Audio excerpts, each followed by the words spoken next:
Hello everyone, welcome back to Fablehaven Age of Wonders 4.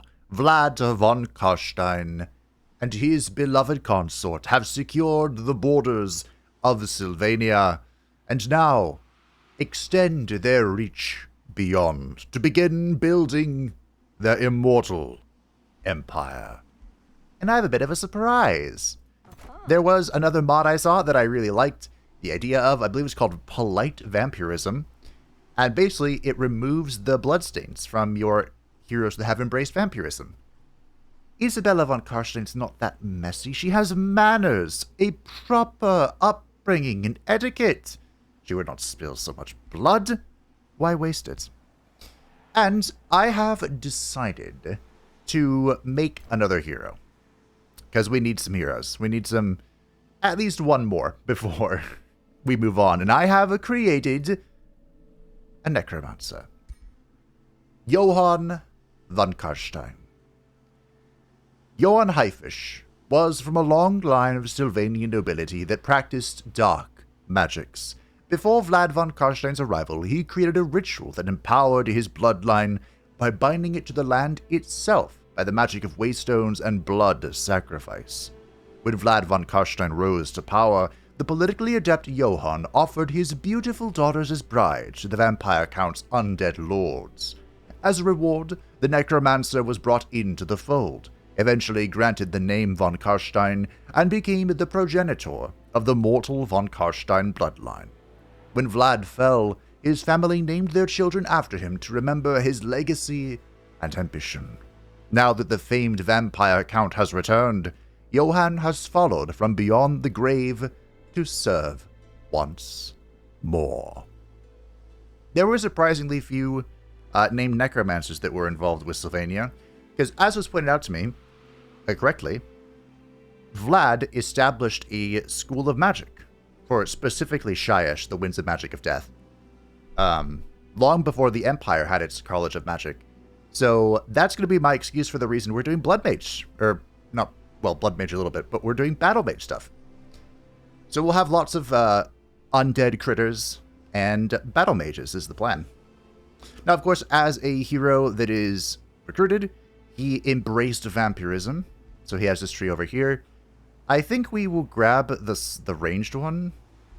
Can I I can. So we could put the ranged magic one to the test. I don't think I ever really leaned into it in my other attempts.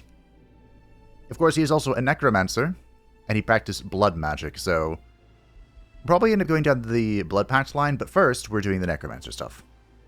So, we'll transfer life.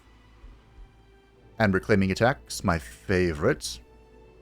Do we want 2 zombies, or do we want a Bone Wyvern? Probably Bone Wyvern, right? That sounds fun. Then we get to choose from Raise Undead or Dark Ritual. We're going to go Raise Undead because we're going to have actual undead to raise.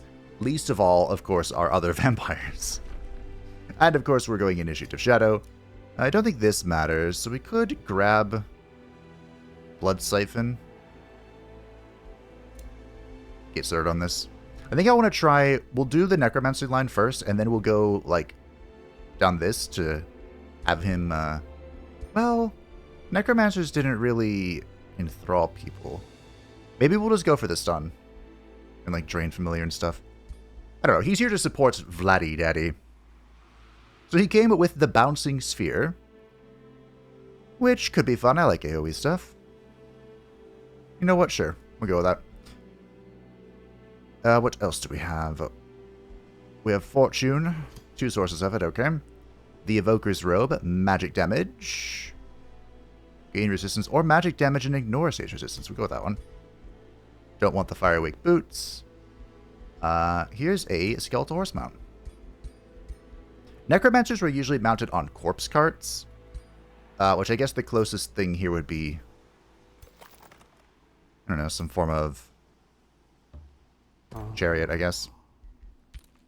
But we have secured, that's the word we're looking for, secured our borders, and we're pretty much just going to clear out what's left here and march north. We do have a wall coming our way.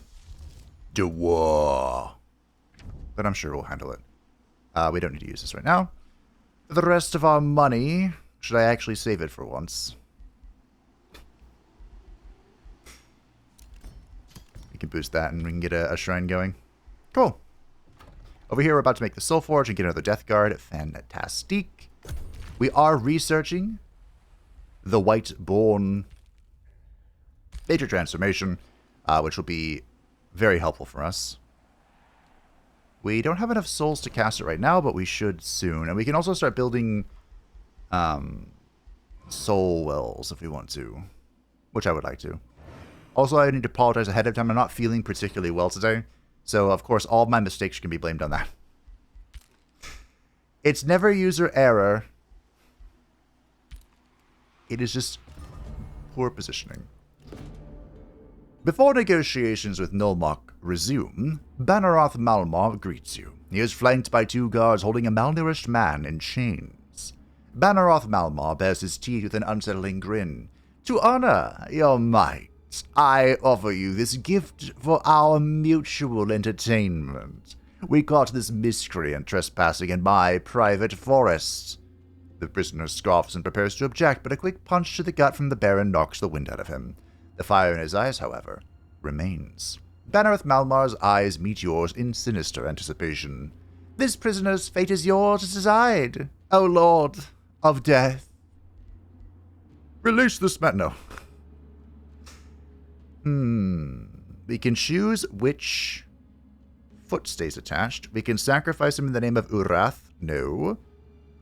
Or we can roll a shadow check.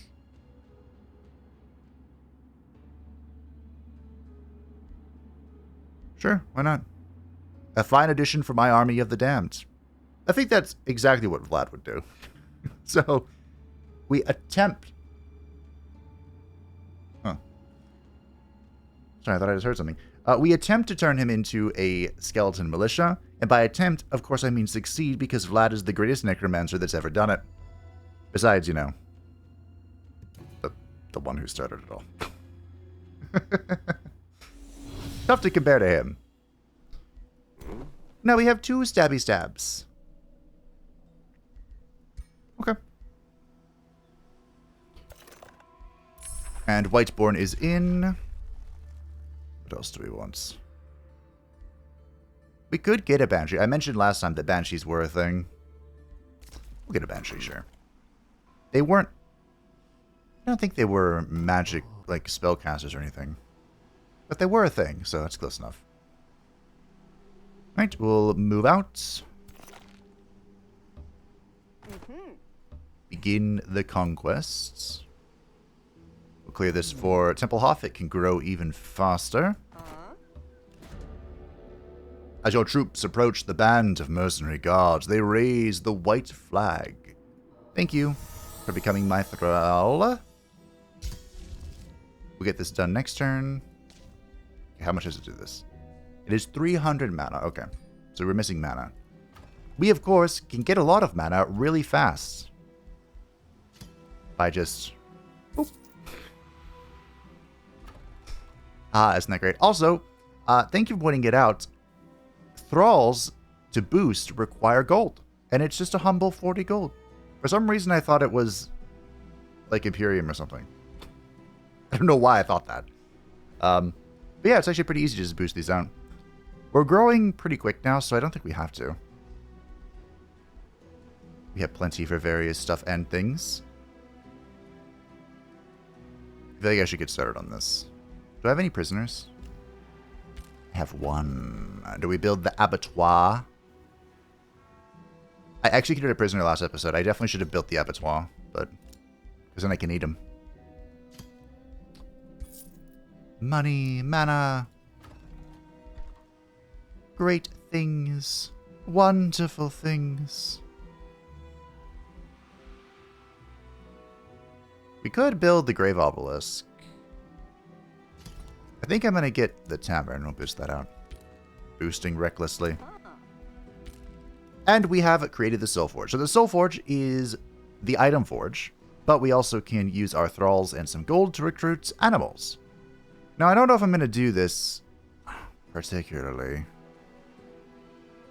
Bats are undead, right? Yeah. It is pretty lore-friendly to have Doom Bats floating around. I have not been impressed by the Shrieking Bats, but we'll get a Doom Bat. They're cheap. You can join our other army. And, of course, this is an item forge. Now, unfortunately, we don't have a whole lot of magical materials. So, I'm not sure if we're going to be able to make anything too spicy. But we have a lot of erroneous tier 3 things that we can break down. That was all of them. So we have 100 of the fragments. We could try and make a pretty good weapon for waifu. Because I did say I was going to make her a sword and whip lass. Could go blight, I suppose.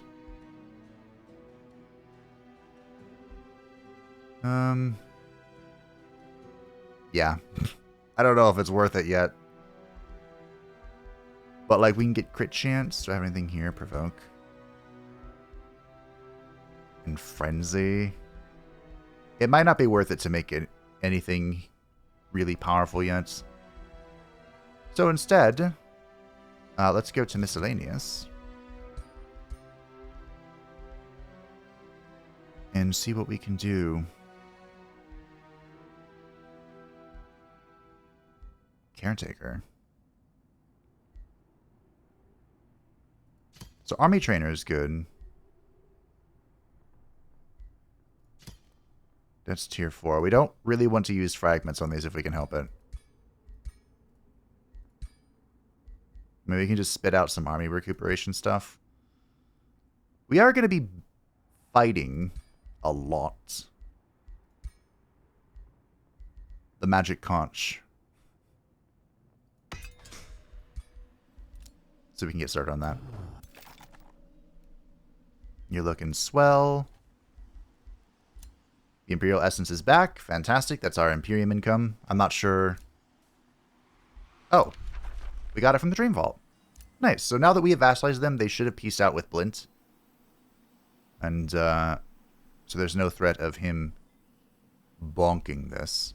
And don't worry, our friendship with Blint is a very temporary matter. Alliances in the world of Malice were often such temporary. Okay. Ooh, knowledge.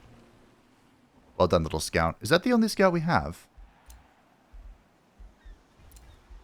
Because we do have plenty of people to meet. We have 3 scouts out and about. Okay, that's good. This one's continuing to explore ever farther.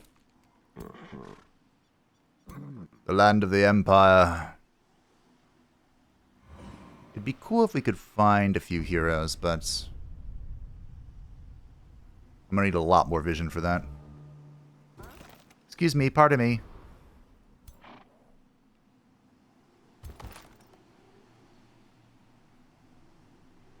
Well, I don't want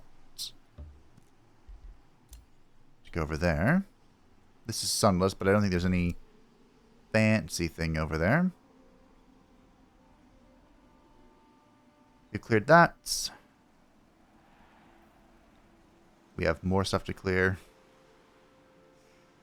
Huh? So much to clear and so little time in which to clear it. I'm going to rip a Vivisection Ritual. What are we fighting? We're fighting all of this stuff, eventually. You. Thank you for the knowledge. And we shall begin the transformation of our peoples.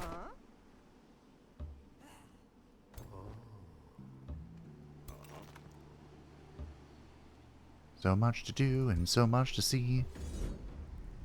There should be easy autos. Don't care about that right now. The Staff of Decay. Ooh. You know, I mean, I kind of want to keep this arcing thing. But this definitely fits more. This is definitely more accurate. We have the Rejuvenating Conch. You can have that. I think I'm just going to keep printing these. It can be a little tedious, but thankfully the Blueprint edition was so good. They've made some great changes with the Item Forge. Do we want to go? We probably want to go down and clear that, don't we? Because that also benefits from... Oh, it's quarries. So my Banshee is complete. Do we do it? Our very own Terrorgeist. We're gonna need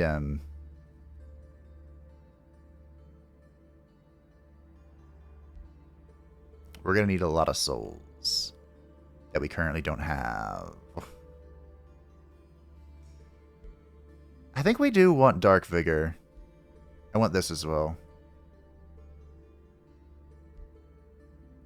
We'll grab Dark Vigor. That's going to be very important. That'll let us regenerate in enemy territory.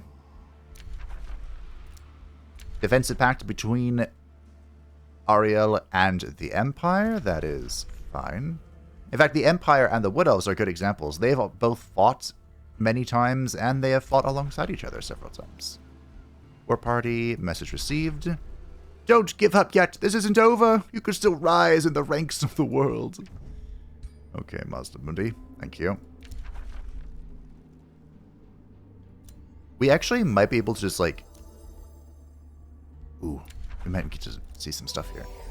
Mazda Mundi is fighting Grimgore, so currently, he's doing me a solid. Hey, did you make any of your heroes? I gave you a couple.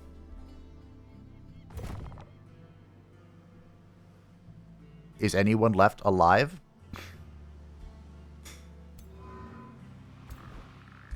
There's Mazda Mundi himself. He looks terrifying. And I think this is... Gorok, the Great White Lizard. When Gorok first emerged from the first of the spawning pools, his large size and albino scales marked him as a champion. And so it was that the first and last defender of Itza was born. As one of the sacred Saurus, Gorok takes his orders directly from the Slan mages, and every task they have ever set him upon has been completed. Greenskin, Skaven, ogres, greater demons, and dark elves have all been crushed by his brute force. The last defender of Itza is known to take on any directive and succeed. But Mazda Mundi has called out to him for a task graver than any he has faced. One that holds the very fate of the Great Plan. You're a defender and you have a javelin. Okay, I mean, sure. Yeah, that works. Why not? Any of your other heroes out and about? I think he's killed them all. Alright, well. We got to see one. I made 2, 3, 4, I think, for him. The founder of Paradisium appears before you, studiously massaging its chin, then begins to speak on behalf of his free city. It's a bird. Lo, and behold, a Gaudier comes before me at this hour. He ponders aloud while gesturing towards the ground. In accord with the great plan, I bid you welcome, Lord of Death Vlad von Karstein. But what is it you bid us in return, I wonder? Indeed, what is it you shall bid us in return? That is so lore accurate, because you're probably a vassal of the lizards, you are? Okay. I've discovered the frozen Wilder. Why does everyone else get landmarks? I don't get landmarks. But everyone else gets one. What is this? Madness. Also, you're missing a bunch of heroes. Are you, like, dying to Grimgore? He is on Grimgore's front door. Does the Empire want a defensive pact?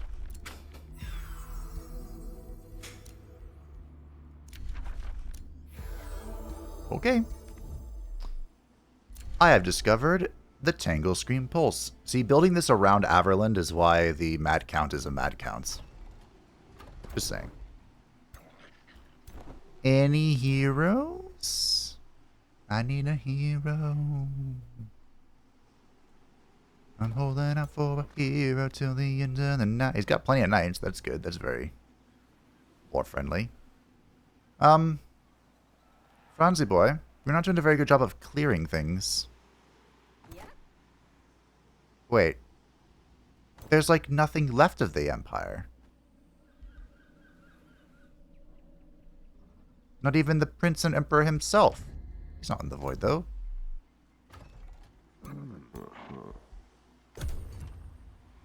What?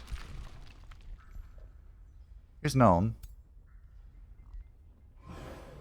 It's Toddy. Here's the Emperor. He has an axe. Of all the weapons he wielded, I'm pretty sure he never used an axe. But, what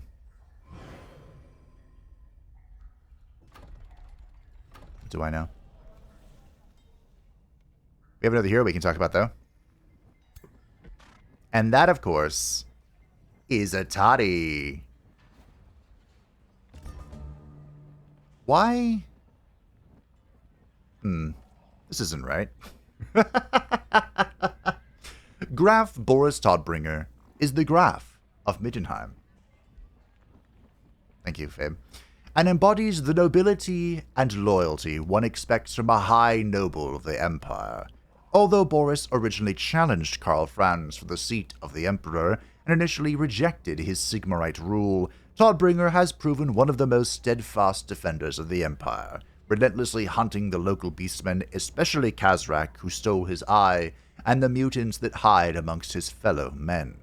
Despite being a dedicated follower of Ulrich and bearing grudges against the Grand Theogenes, Boris would give his life for the glory of the Empire. I think I want to say Graf Boris Todbringer is the Elector Count of Middenheim, because he is. Toddy is a G, and he is not supposed to be an Elementalist. This could have been human error, but I'm pretty sure I made him a defender. Pretty sure. There's an Elementalist on the Imperial roster, but it is not Toddy. Huh. The Governor of Nuln is a tiny orc. Okay. Alright. That's heretical. But that's okay. That's alright. Okay. I think we've seen all of the unique characters. I just love looking around for them because they're, you know, I spent a while making them. I poured my heart and soul into it, so it makes me sad that they're not around. Okay, well, we're going down. Down, down, down. I guess we have some time.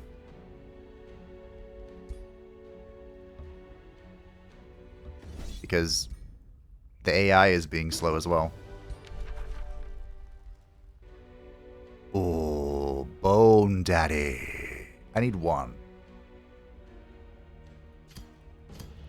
I think I'm going to wait here, or not take this, because we're going to get dragons soon. And dragons cost a lot. Like, too much. I almost killed my shade again.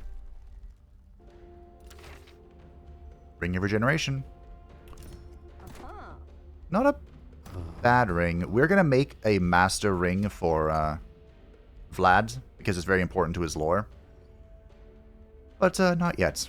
Welcome to level 12. The third signature skill for the Elder Vampire is of extreme importance, because it determines what you have access to at level 16.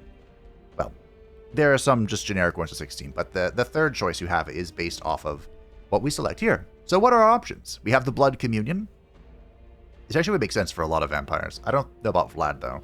This is a support skill. The target friendly unit and the caster heals 20 temporary hit points and has 2 negative save effects removed.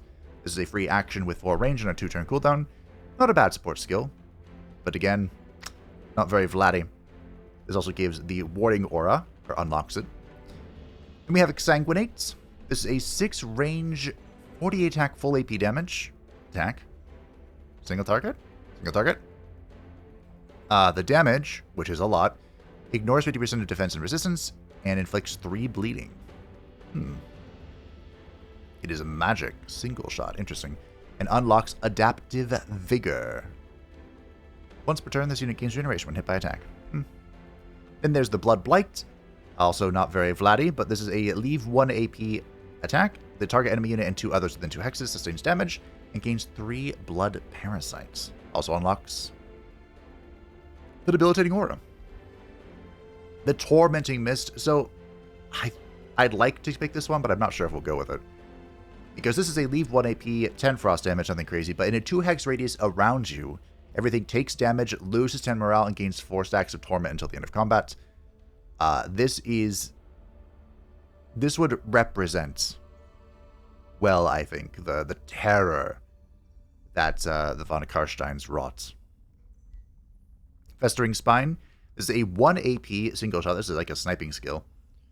48 Blight, 3 physical. Wow. Deal damage and inflict 4 poison and 2 decaying. Pretty nice. Also unlocks Withering Decay, where base attacks inflict decay. Tormenting Mist unlocks the Spirit Breaker aura. And I think what we're going for is Gravemarch.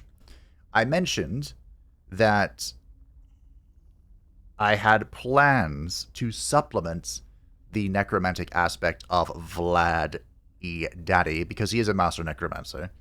One of the greatest to ever do it. And this is a full action, always hits 6 range, conjures 4 corpses of tier 1 Thorn skeleton units into 1 hex radius. For the next 4 turns, resurrect 1 random corpse on the battlefield under your control until the end of combat. So once we pop this, we're going to keep spawning crap.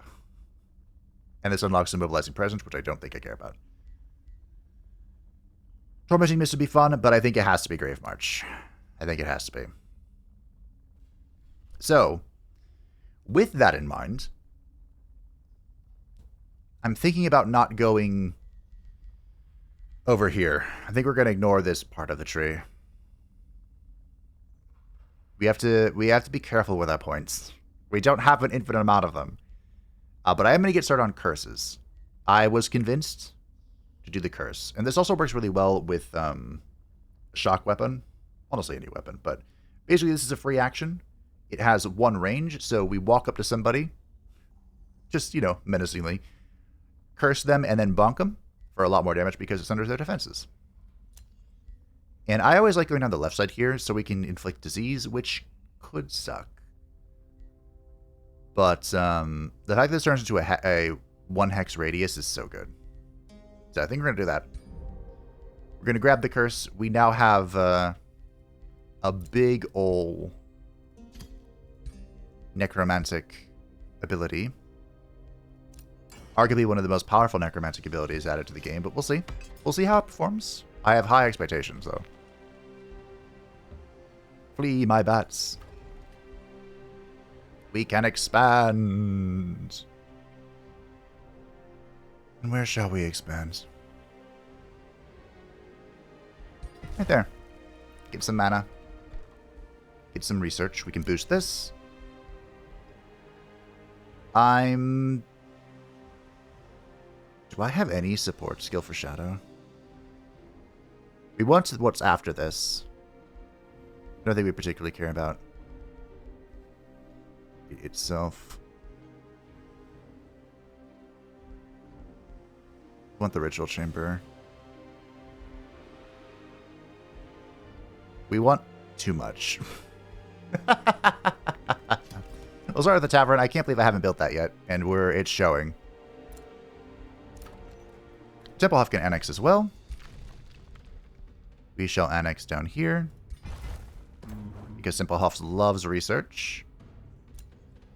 Oh dear. Join us in our war, Vlad. Together, we will crush the pathetic men of the Empire. Oh. Oh, no. No.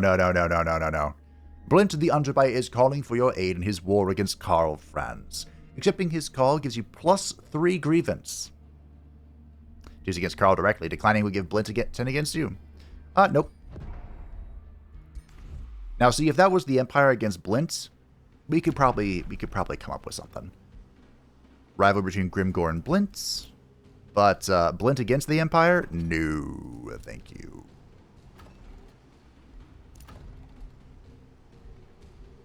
Where's my production building?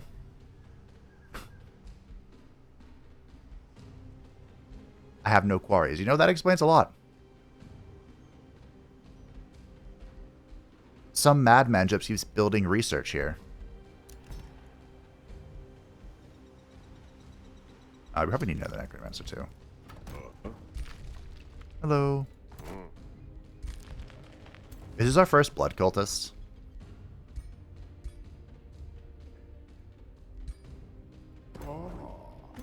It might be.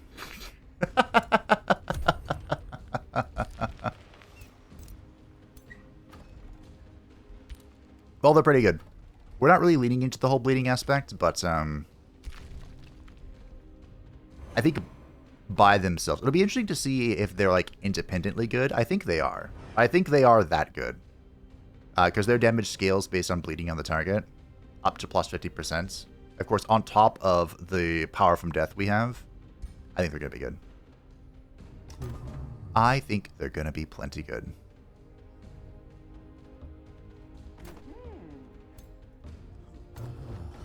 Now, being underground here, we are not in sunlight because we're under the earth. Didn't I have 100 souls? Oh, is the AI casting soul overflow?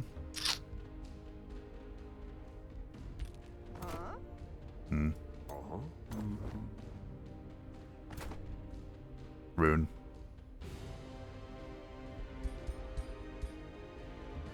We're going to bring in the Legion of Heroes. Conch. Waifu needs a conch. Oh, hey, this wand can go to our actual spellcaster. Alright, we have the healing. Do we want another miscellaneous item?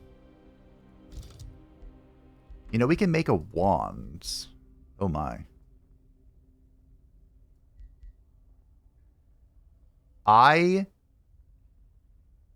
Really? Huh. So, this of course doesn't make any sense for us to use, but Exposing Light is the Awakener ability, and it is so strong. I didn't realize you could put that on a wand now. I know they added a bunch of stuff that could be put on wands, but... Okay. Okay. Cool.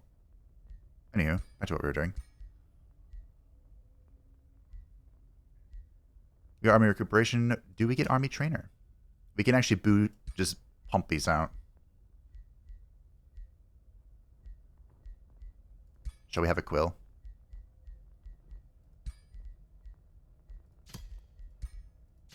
Put that down. We can just break down our tier 1 stuff. Keep the lucky ring though. Melt down some horses. Cool. Oh yeah, you can multi-select now. I forgot about that. But because this is a tier 1 item, we can just make it immediately. Cool. Now, of course, ideally, in the future... Oh, you already had mentorship. We would make like a better version of this. But for now, this will do.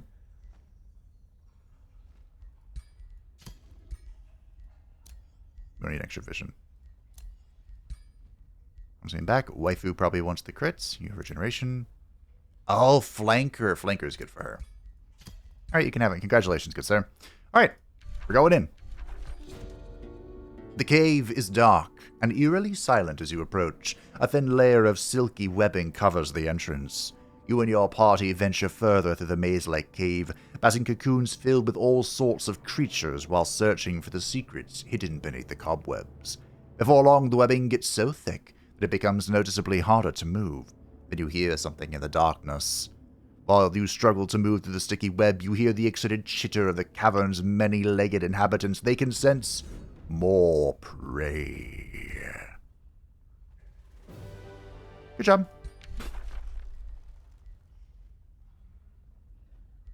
I think I should take one. We'll take one.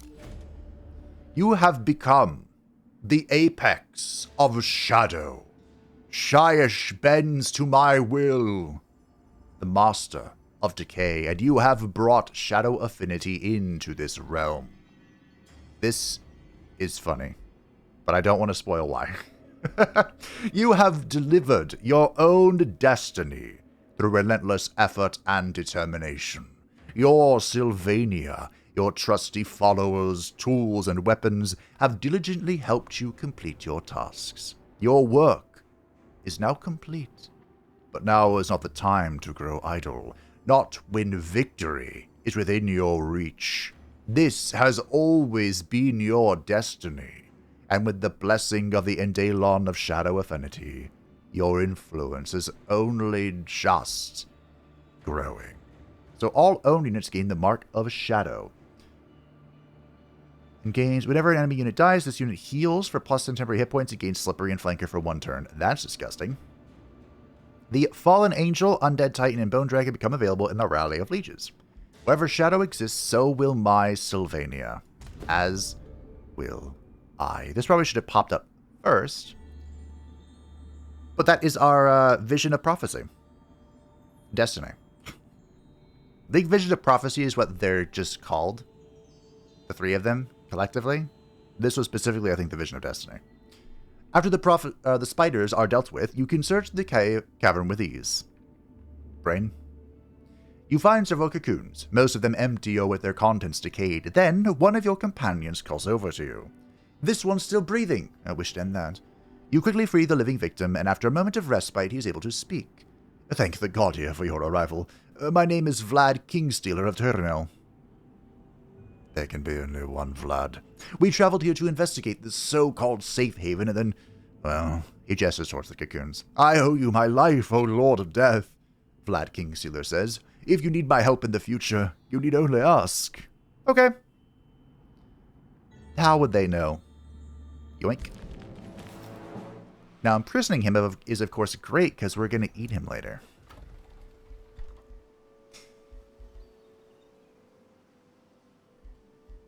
I think we are probably just go into the bathhouse, right?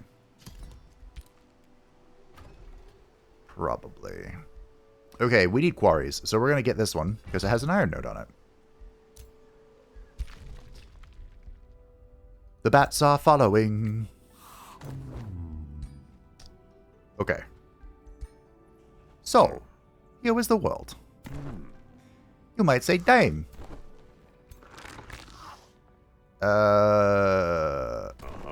This was... Waifu? This is Waifu's army.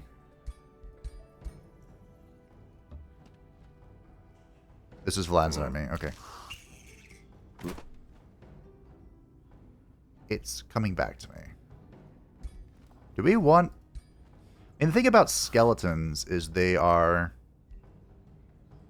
I don't like this archer. The archer's on the chopping block.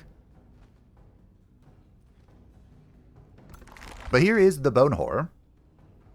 Fun fact, when the game first came out, these were tier 2, and they were called the Bone Golem. And the Bone Golem is also in Eratus, Lord of the Dead, which I'll be streaming on my birthday this Tuesday, the 26th. Tuesday is the 26th, right? Wednesday the 26th. And we call them the Bone Daddy. By we, I mean I. I call them the Bone Daddy in Eratus because of how fantastical they are. Huh? Well, I think we're just sitting here waiting for movement. We can fix all this next turn. And people can move around. You might be going home. ET go home and all that. I think so. What if I just have him explore? Okay, we got all of our quills. We have captured Vlad Kingstealer. Another has begun negotiating with Domekraz, but we're about to vassal it. Sorry, Ariel, but I'm not sorry. Ariel has gone to war with Blint. Oh my. Oh me, oh my. We have another vassal. Ooh. Hold on, wait a minute. I might be able to meet whoever this is if I give them vision. Unfortunately, I'm not going to be able to compete with this, but I don't even know when I met Bastion. I'm pretty sure I get vision by handing people stones, so... Thought I did anyway. Is it the difficulty that's keeping the AI so, like, contained? Because I feel like... they're not doing anything. Ooh! Don't leave. You are special. Arahan is one of the two Sisters of Twilight, the emissaries of Ariel's divine will. The two are nearly indiscernible except for their hair and attitude. Arahan possessed a wild soul that rejoiced in the thrill of battle and life itself. Her conduct walked the line of acceptability, even in an Athelorn that cared little for outward appearances, and her counsel was often provided in winter, when caution and patience were advised. Her counsel was often provided in winter, when caution and patience were advised, because she'd advise against it. I think. Pretty sure that's the right one. I can't tell anymore because they changed her hair color, so now they're really all going to look the same. The fact that she has a blowgun is so unfortunate. But it is what it is. They're also known as the Twilight Sisters. Now, of course, they're never apart, but you can't make a hero that is two heroes in one, you know? Is this... I saw a staff and got excited. Alright, let's fix our stack here real quick. Do we bring the Bone Daddy with us? They're pretty cool. They can eat corpses. The unit this is based off in Age of Wonders 3 is wildly good, I think is the descriptor. Because it's called the Bone Collector. And it can infinitely scale, which is fun. We might leave this Immortal out. Because he's a shock unit like the Bone Daddy. Well, I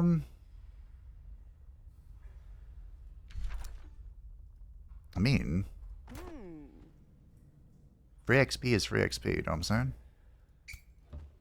I think what we'll do is we'll clear all this crap out. Get... oh... okay. You almost killed the Bone Daddy. Thank you for your mana. The Horn of Plenty. We'll clear this stuff out, and then we will get this. Like, we'll come over here, pop a thing down, and absorb that just for the Imperium, then we'll head out. This is the fun, boring part. My bat's already dead. Well, Immortal, welcome back. Wait, who had the bat? Waifu, no. Okay. Castle Drakenhof has a tavern now. We are stabilizing. I want another one of you. You're so expensive. Templehof has got more knowledge, which is, of course, the last thing it needs. Maybe not the last thing, but... I need just a touch more money.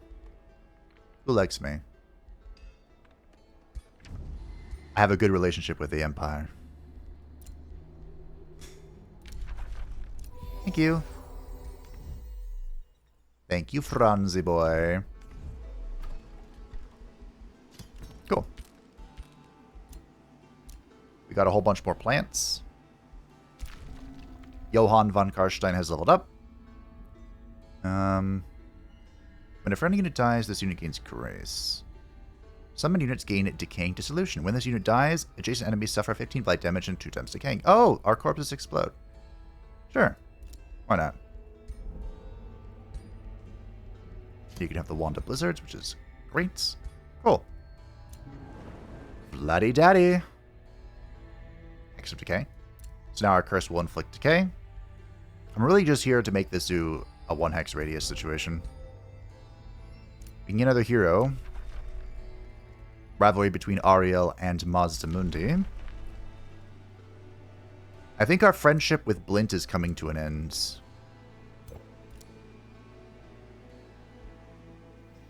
I think so. I believe it is, team. It was short-lived. Oh. Oh. I got excited seeing all the banners together. Alas, poor Warlock. Are you going to recruit your other hero, Blint? I made him for you. Just for you.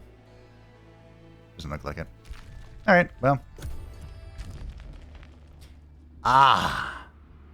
Well met, Lord of Death, Vlad von Karstein. I am Exalted of Hashut, Drashoeth the Ashen One. Prove your strength to me, and we may yet conquer this realm together. So this is Drashoeth, who leads the Uzkul Drathzar. Like all good sorcerer prophets, Drashoeth was deeply entangled in the politics of Jar Nagrund. Like most sorcerer prophets, he lost to Astragoth. He was exiled to the southern expanse of the Darklands, but in time, he returned stronger than ever and acquired the blood of Hashut.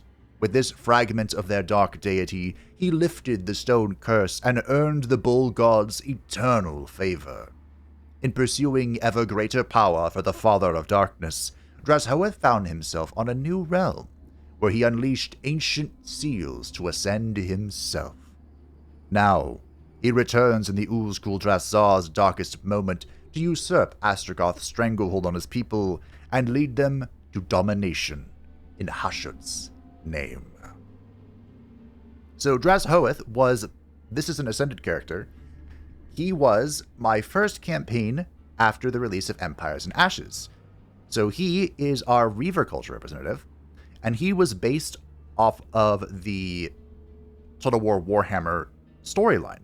For the Chaos Dwarves in Total Warhammer 3, they are pursuing the blood of Hashut, and it basically removes the Stone Curse, which is their punishment for touching the Winds of Magic when they're not supposed to.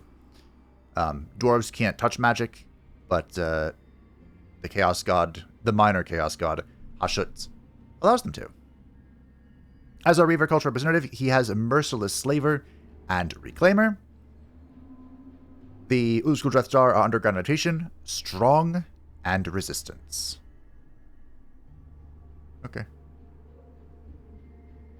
Why do you have strong? Oh, it doesn't matter. He himself is a demonic warlord, so he likes empires that break treaties, he likes empires that execute prisoners, he dislikes empires with vassals, he dislikes empires that have many alliances. He is driven by war, he will never surrender, he seeks to exterminate and to expand.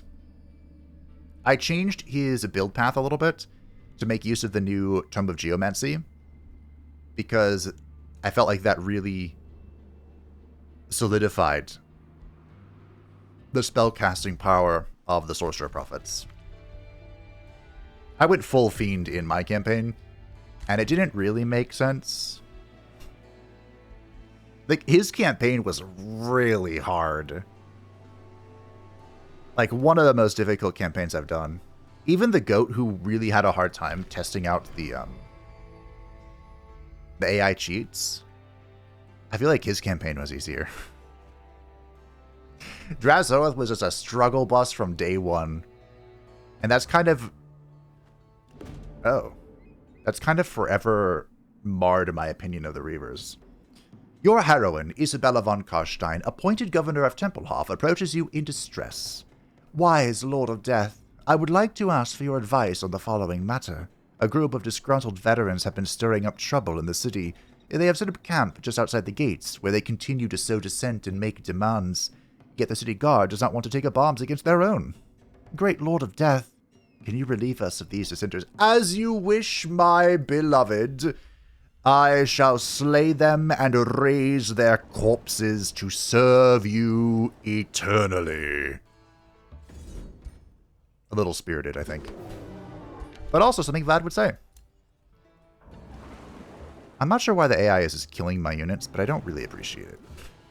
But I also can't be bothered to fight. So, maybe I deserve it. This is my punishment.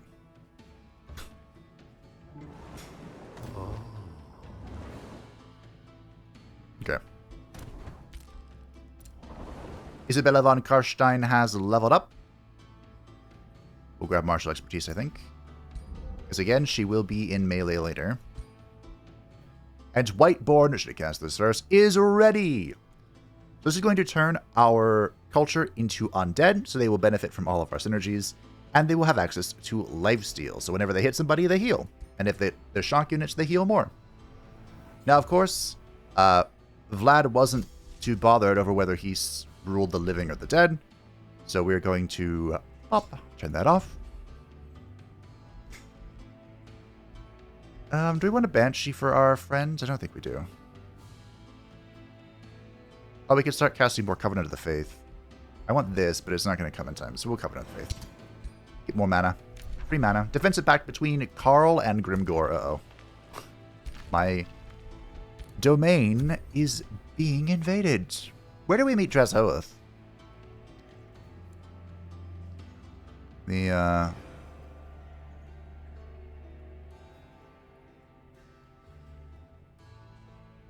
Ooze Kulurasa. Here we go. Demon Stump. This is a weird color. There's Grimgore. Can I look at you? Yes, okay. Oh, you look hideous with this. Getting into trouble was Wurzag's specialty. During his earliest days as a shaman, he lost control of the chaotic war magics and transformed the shaman of the Bone-Nosed tribe into a squig. Before the tribe slaughtered him for the trouble, he convinced them to reclaim their lands the cold-blooded lizard had taken from them, and it was his support that made it a reality. Within the land of the dead, he rescued the Spotted Skulls tribe and was rewarded with the Bonewood Staff. In the Badlands, he raised new effigies of Gork and Mork that channeled the powers of the war. With each action, his legend grew, and that belief in turn empowered him further. He set out for his final quest, to find the Git of Gork, an Orc war boss to embody the will of Gork as he embodied the will of Mork. Probably. After finding and joining Grimgore, they invoked a new will of the Greenskin gods, seize the industrialization of the stunty Gits, and see the Greenskins create the Supreme War. I made him in Battle Saint.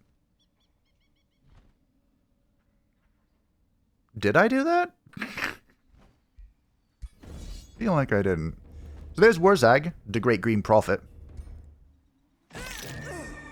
Wurzag did meet up with Grimgore in the lore.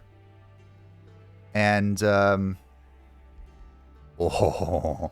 Chaos Dwarves felt their wrath. They got their asses beat. Well met, Lord of Death Vlad von Karstein. I am the Lord of the End Times, Archaon the Everchosen. Prove your strength to me, and we may yet conquer this realm together.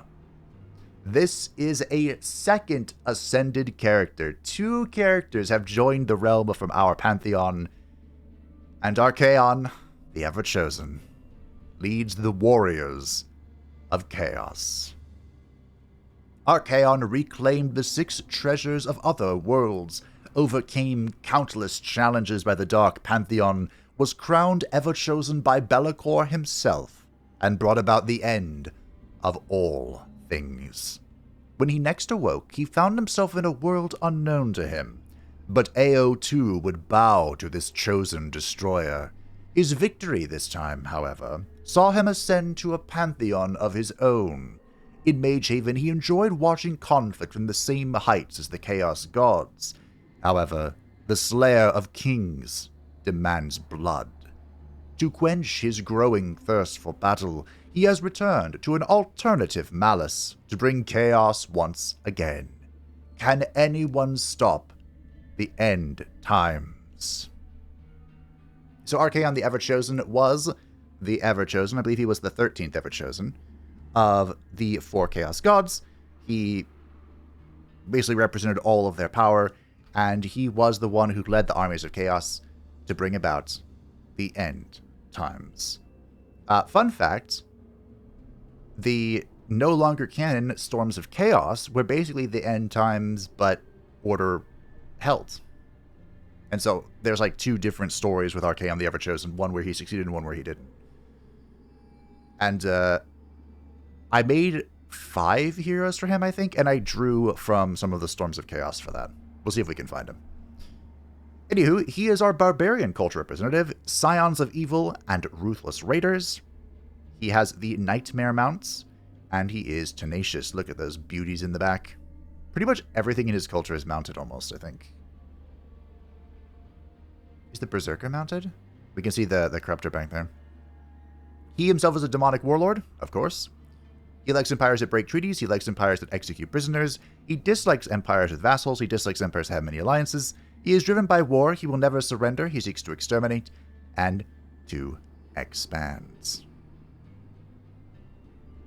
His affinity feels low. Anyhow. I don't expect to get along with him. That leaves only 1, right? 1, 3, 4, 5, 6, 7, 8. Yep. Only 1 remains. The Bone Dragon. There's Soulbinders. Wow.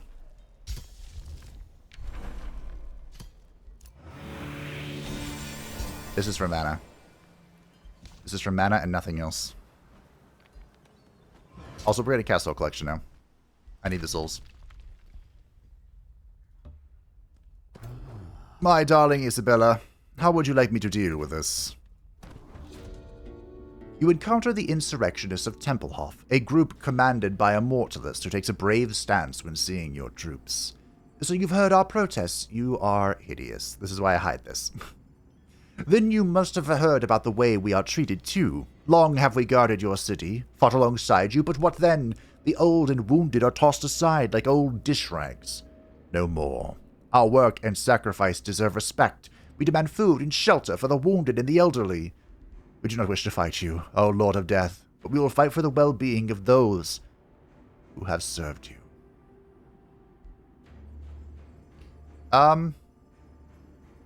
So, I mean, Vlad would agree. Vlad basically improved the lives of his citizens in Sylvania, but he also didn't tolerate dissent. So, you know, there is that. You dealt with the disgruntled veterans and restored peace to Templehof. Isabella von Karstein is relieved. Thank you, Lord of Death Vlad von Karstein, for restoring order to Templehof. The citizens are very impressed by your actions. They will not rise up again for a while. Even the elderly are more motivated than ever. It seems the veterans of the city are eager to show their worth once more. What should we have them do? What should we have them do? Money. Yes, money is good. 18 Imperium? Sure. Yoink. Okay, I'm going to go this way just to get this wonder, and then we're going to come back and we're going to deal with the problems. Ariel has withdrawn. Ooh. Who are you fighting so close to Athelorn? So technically, I wasn't quite sure with the naming here. But Athelorn is the name of their whole domain, like their huge-ass forest. And the Oak of Ages is at the heart of it. So, I mean, technically, her race could have been Athelorn, and then the Oak of Ages could have been the capital, but it's close enough. We are under attack, Vlad. We hope that you will honor your oath and come to our aid. Karl Franz is calling for your aid in his war against Blint the Underbite.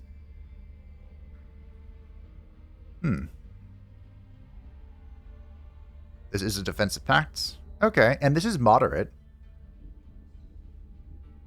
Okay, hold on. Give me a moment.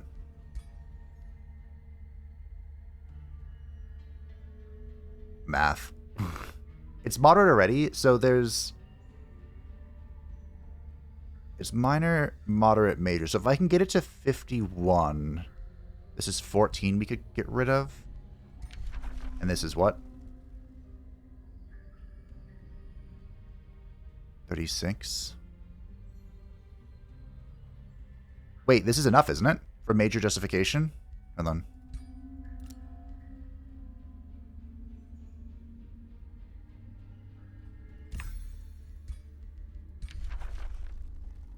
Oh, I'm 4 short.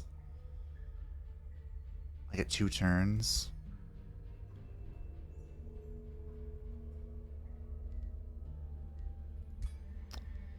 So I can declare rivalry. 2 per turn. Wait, is this enough? Hold on. This might be enough if I cut it super close.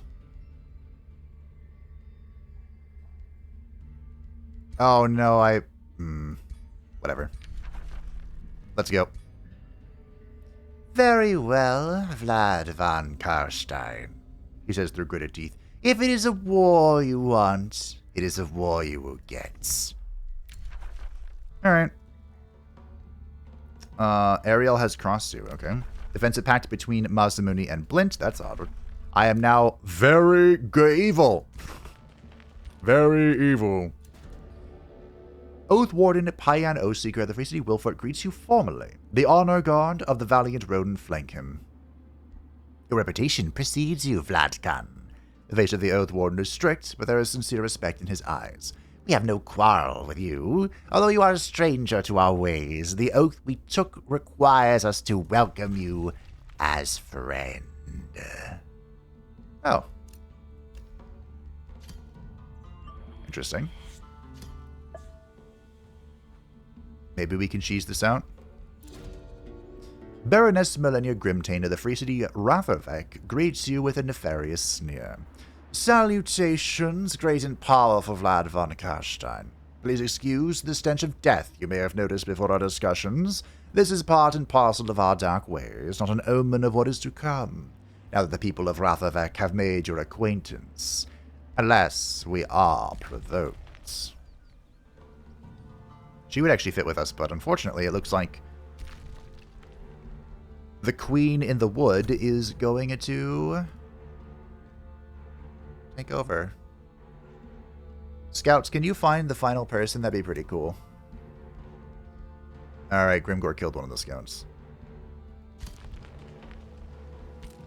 Where do you think this individual is? He's very important, you see. Oh. Wilfords. Is this someone's outpost? Oh, it is. Why was that the sound of war? Fire Fortress acquired. Oh, nice. Good job, vassal. I mean, I knew that.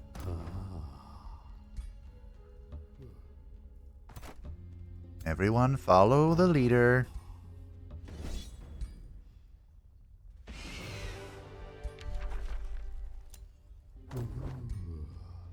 Kind of sucks that I'm not going to get many Materium talents. Imperium skill stuff.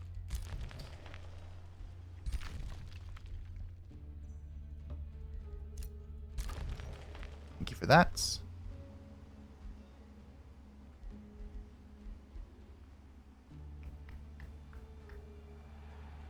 We can get this. This will help us out a lot. Vlad von Karstein has the AoE.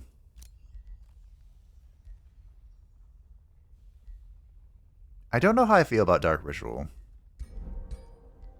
Soul Collection is ready. We are now going to spend 30 of our gold to get 10 souls per turn. We are under attack, Vlad. We hope you will honor your oath and come to our aid. Mazdamundi. Mazdamundi is calling for your aid in his war against Karl Franz. Accepting his call will give you 13 years against Karl directly. Declining go 10 minutes. So I think what happened... What the hell happened here? He got called by something.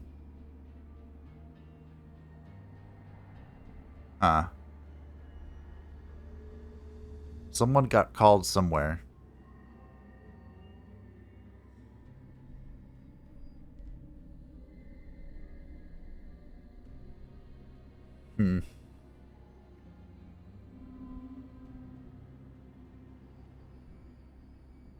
I don't think we're accepting this.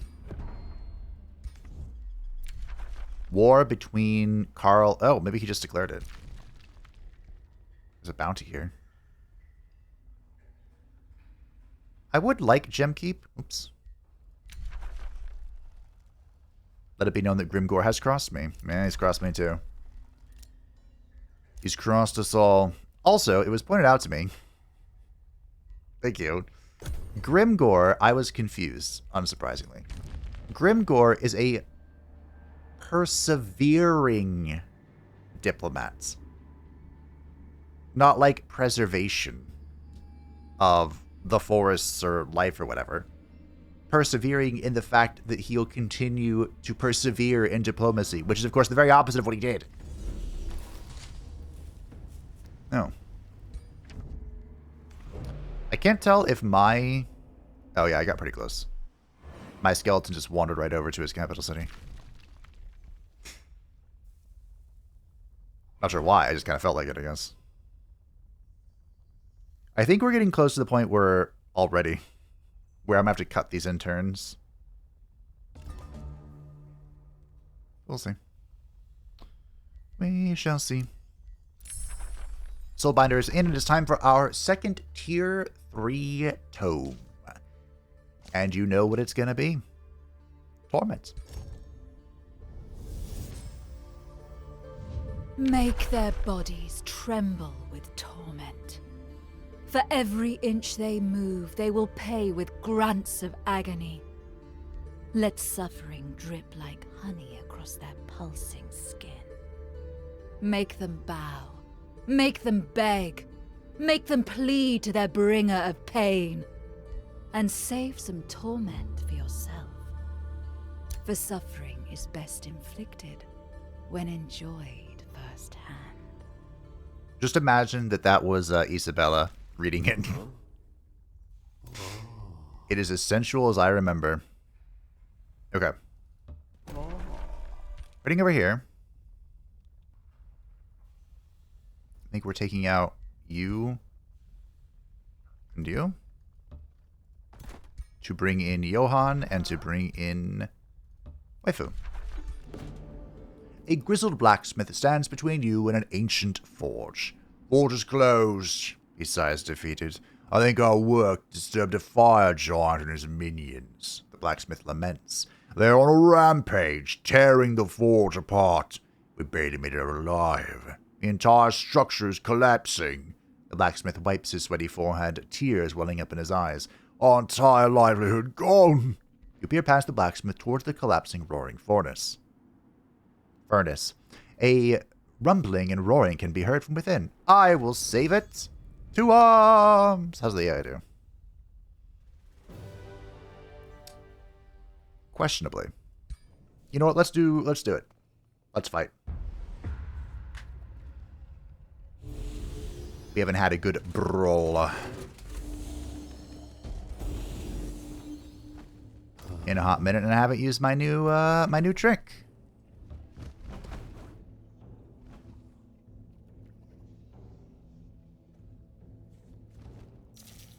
This should work, right?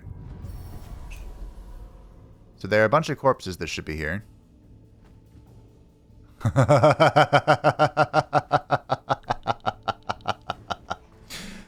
I remember seeing this bug reported. Well, let's see what happens. Let's see how that pans out.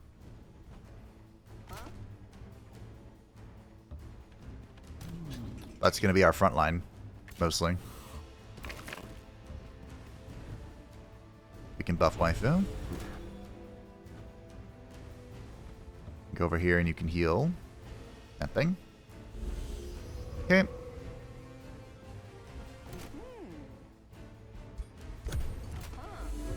So every turn something should come to life here.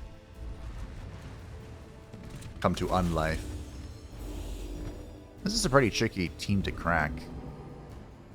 Okay, at least they work. That was so funny.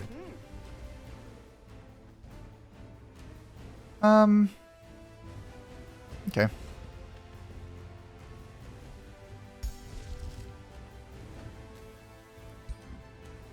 Sure.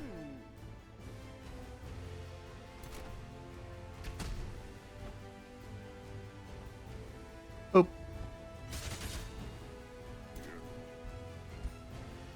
We can do that too. Okay, this is a kill. Death blasts. Very nice. That should spawn a thing for us. We don't really have it. Oh, I guess we have Vladdy Daddy. To come tank down here.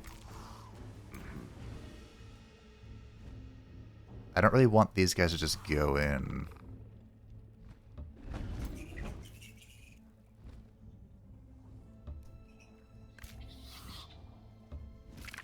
We'll try and do summons count for Mortal Blessing from this thing? Ooh, nice.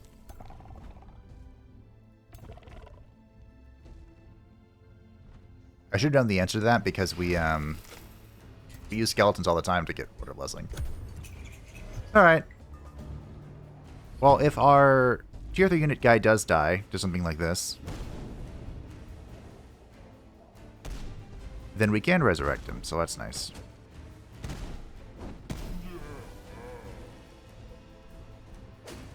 Wow.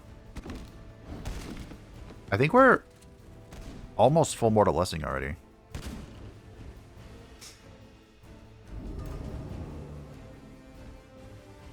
Oh, look, that thing came back. Alright, well. Let's get in there. I have so many free actions here. Mass Curse.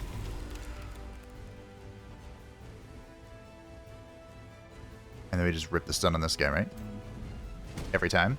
Every time. Nailed it. I might be able to just kill him here. Actually.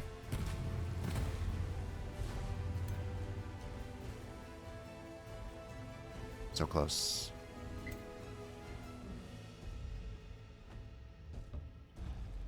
Here we go. Delete. Boom shakalaka. Because all of his abilities are single shot, he does he heals for 10 HP from lifesteal.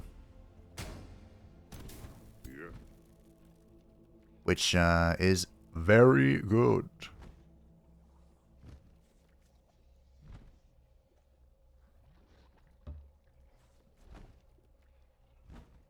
Here we can hasten that guy. Champion Skeleton? Is that what your name was? Oh, I was just showing me his rank for some reason.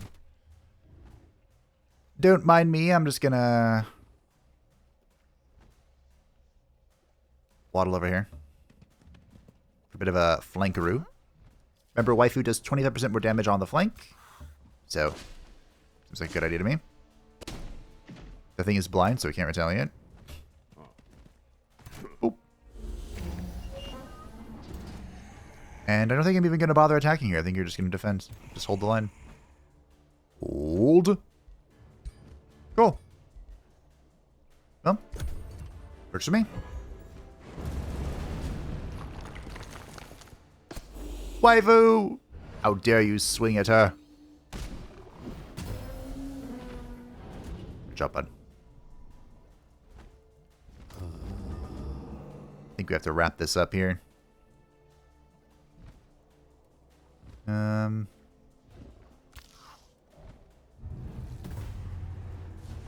Death. It is the inescapable end. That is resisted. Alright.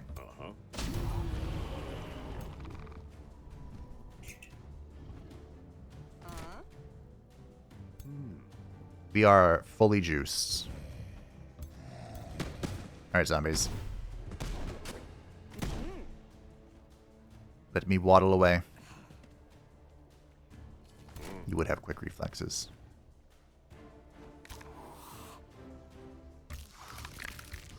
I might be able to kill this guy this turn. I need to before this rock falls on my face.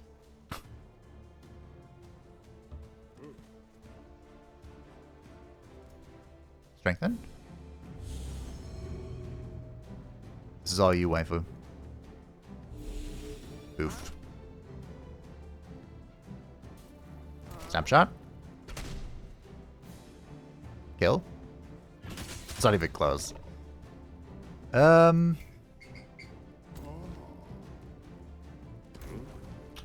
right.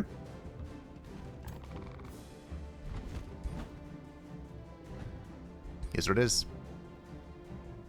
Hopefully this Brock doesn't do too much damage.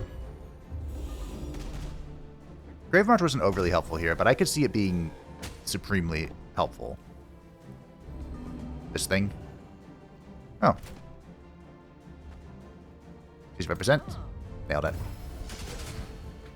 Never once failed me. Cool. So that was Gravemarch. Oh no, I need souls. Hold on, ask me again later. With the roaring furnace saved, the blacksmith happily returns to you, bowing deeply. The smiths of the forge immediately start to clear out the debris. We thank you, Lord of Death, Vlad von Karstein. The blacksmith harums as he lifts up a big chunk of debris, laughing as he reveals a locked chest. There it is! Our lockbox made it through. He opened it to reveal many masterfully crafted objects. We will need some time to rebuild the roaring furnace, but I can offer you one of our masterworks as a token of our gratitude. Well, since you're so thankful, yoink. I'll take them all.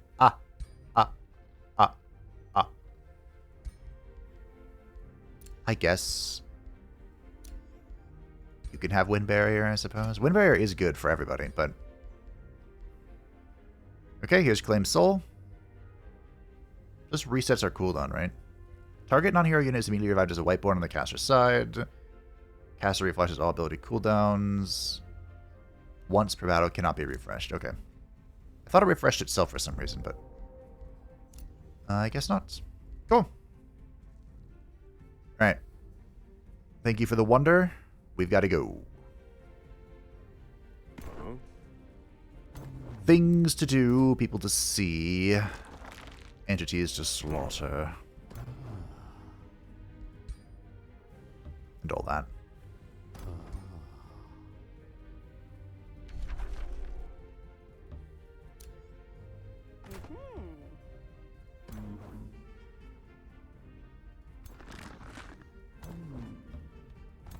Cool.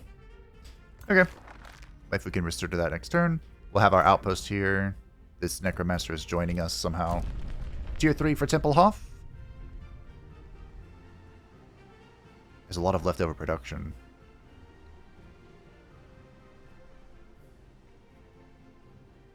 If I can boost out and get a farm, the Masonic Hall would be... Okay. I'm coming for you. I won't forget what you've done.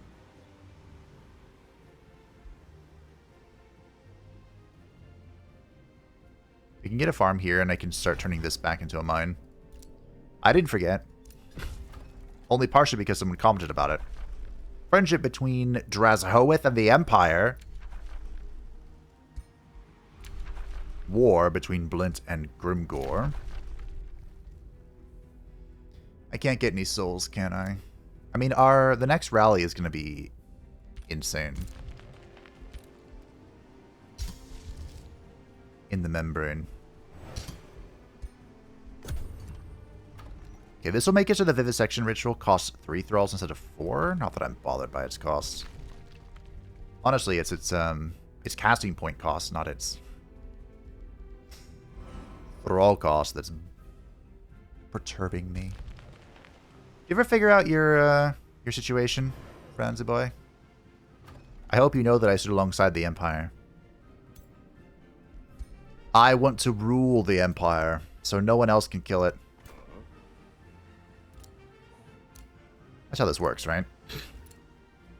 I cannot click on this hero to save my life. But I shouldn't have been surprised. It looks like he was finally... Oh.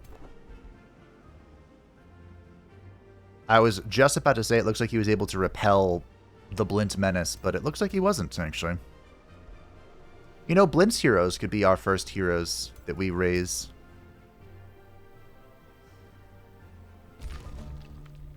Could be. We'll start with the work camp to absorb that. So, Vladdy Daddy has a Necromancer.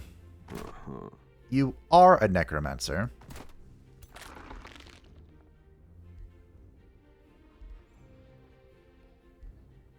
Why is the Skeleton Mage so much better than the Mortalist? Thoughts?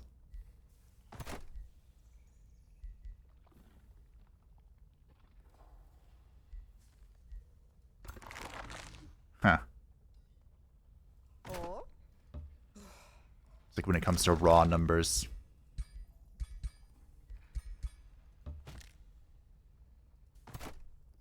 Okay.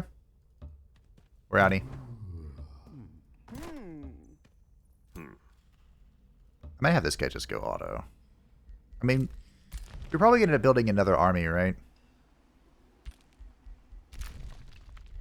Plus founded. You can name these now. Furnaceheim. Vivisection Ritual is ready. Bonk. I'll keep throwing thralls into the pit of knowledge. Tell me I won't. We'll get the abattoir so I can eat people. Bitch, I eat people! So now it's only cost 3 thralls thanks to the thing. I don't care about the hero at the moment. Number of skills available. We could get another orb. We have the teleportation thingy. Ariel has returns. Defensive pact between Ariel and Grimgore. War between Masamune and Ariel. In the early hours of the morning, you find your hero Johann von Karstein waiting outside your quarters. O Lord of Death, I had a vision in my dreams last night. There was an instructor, revered by the masses. Next to him there was a raider, surrounded and appreciated by the ones he loved. This seems to be a sign to change my destiny as a duelist. What renown shall I seek? So Johann came with the duelist trait, which isn't very appropriate for him. But we might be able to make it happen. Raider is awful. I hate it so much. It's really easy to get your major ambition, but it takes forever to get this minor ambition. Especially if you don't have Chaos or you aren't Vow of Strife, Oath of Strife. This, however, I think we could get him an instructor situation. I think that fits him, actually. Okay.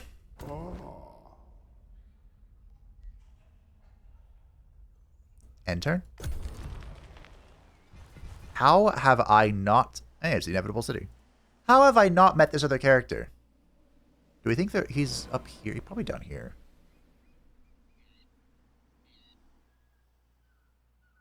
That is an alchemist lab.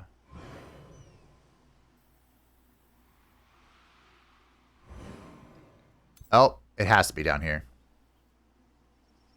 Okay, looks like my scout's making his way over there. Making my way downtown. Walking fast. Phases pass and I'm homebound. Ba-da-da-da-da-da-da. I'm impressed I remember the lyrics. Are you going to attack correctly, Blint? Nope. But he did win. Are you raising Averheim? Don't raise it, Blint. Don't. It's a beautiful city. Look, it's next to the Tango Screen Pulse. I wish I could build here. Shh.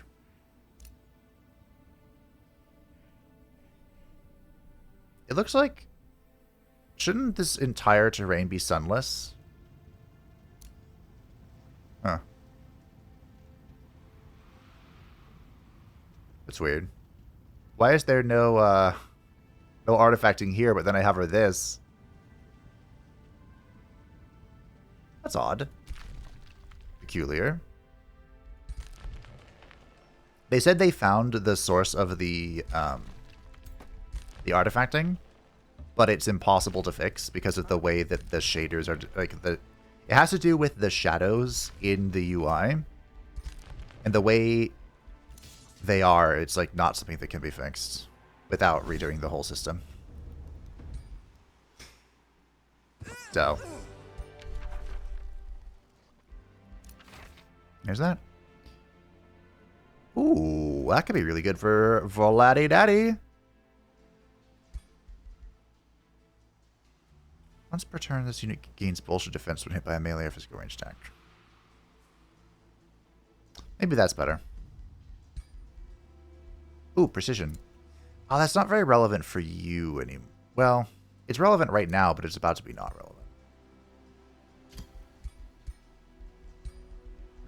The sword and whip is kind of a brawler more than a ranged leaning skirmisher.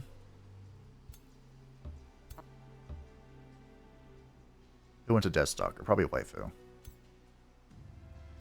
This monk has survived all odds. It is still here with us.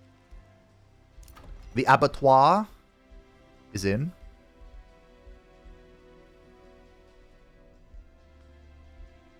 The Throne of Blood. We're close to that. We do have access now to the Basilica of Lamentation. Fantastic SPI. Probably the best in the game. It's very close. What we can do is we can kind of line it up over here.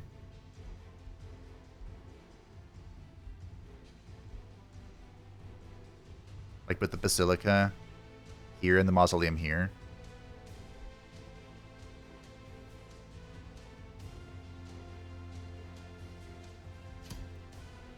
I can't replace ruins. Basilica here.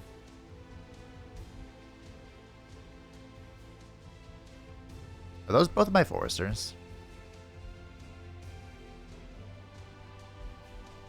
We don't need foresters. Who needs foresters? What do they offer us? Draft? Boo. We'll put that there once we repair it. Okay. I would like another Deathstalker. Go away, heroes. We got some remains. Cool. Oh my goodness. Join us in our war, Vlad. Together we shall crush the pathetic children of the Old Ones. Yeah. No, I'm good. Friendship between Dres Hoeth and the Empire. That's concerning. Rivalry between Ariel and Dres Hoeth. That makes sense. Oh, Ariel wants me to capture Zlanhwapek. You want me to capture this city? Oh, right, because you're at war with Masbundi now. We made it back to the surface. We're going to clear all this crap out. Claim the Desecrated Temple. And our climax of the day is going to be assaulting Silvercourt. That will complete Vlad's grand ambition. And he should be... Well, he'll get to level 3. That way... Level 3 mines grant us bonus Imperium, so we'll want Drakenhof to go crazy on mines. We don't actually have many of them.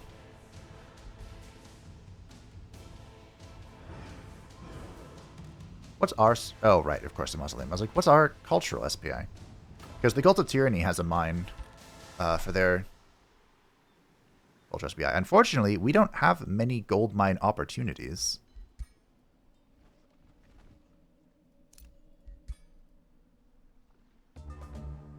These two, and that one, 3. Your enemy, Magistrate Hurha Sind Zendusa of Silvercourt, smugly offers a chance of surrender. War is a terrible thing, Vlad von Karstein, doubly so when you lose it. My troops are closing in on your city. You have done well, but perhaps it's time to end this. Let us spare our people further bloodshed. What say you? Will you concede defeat and bring peace to our kingdoms? Losing? I was just waiting for the corpses to pile up. Gain a bone, daddy. Oh, I never killed her. Oh, right, she was... I totally forgot about her. She was over here. Well, whoops. Completely escaped me.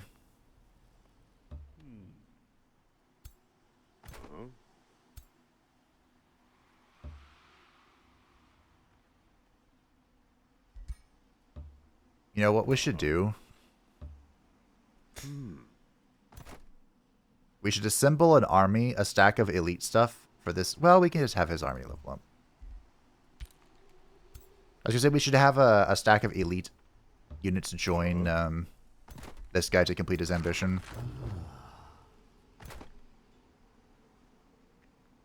I think it'll be okay. Who gets the Bone Daddy? That's the real question. Or no. Hey. Dormity Projectiles is in. I won't agonize, but we're going to get the Painbringer first. When I click on it. Tormenting Projectiles. This is going to be an enchantment for our Battle Mages, support units, ranged units, and skirmishers, causing them to have a chance of inflicting torment, which deals damage whenever someone takes action. New MP skills available. It is Exalted by Shadow, and we are, and shall be, Exalted by Shadow. Rivalry between Dras Hoeth and Mazdamundi. Karl Franz has begun negotiating with Wilfort. We can boost them a little bit. We need to keep up with Ariel. Mazdamundi's negotiating with Wilfort. That's fine. And now that we are Exalted by Shadow, next turn we have a little trick up our sleeve. With Exalted by Shadow and the Vampire Abattoir, we can devour our captives, bringing Vladdy Daddy up to level 16. It is so much experience with Exalted by Shadow. Level 16, of course, gives us our final signature skill. And, okay, there are 3 just passive ones. These 3 are always here. The 4th choice is determined entirely by what you pick at level 12. So Supernatural Speed is a free teleport, free action, 0 AP, 3 range, just teleport, very spicy. This unit and alternative vampire units under it have very fast movement when not mounted. If the Elder Vampire has Profane Body Mastery, it gains plus 20% critical hit chance instead, even when mounted. This unlocks Phase Lock and Controlled Chaos. Rose-Bound Noble. Oh, I'm actually really torn on this. At the start of combat, we conjure a Rose Knight. This is a tier 4 Knight. And they could be... What are they called? Blood Dragons? Blood Dragon Knight? That could be very good for us. Our cities can also draft the Rose Knight, which is perhaps more important. And this unlocks Ancient One and Exhume Undead. I gotta be honest. Any of these choices that does not unlock Ancient One, I feel like is just bad. I feel like Ancient One should probably be attached to all of these, because it hurts my soul to not pick it. It's just perfect. Curse to Undeath. This leaves 1 AP. 2x radius. Damage. Inflicts soulbound. Magical attack.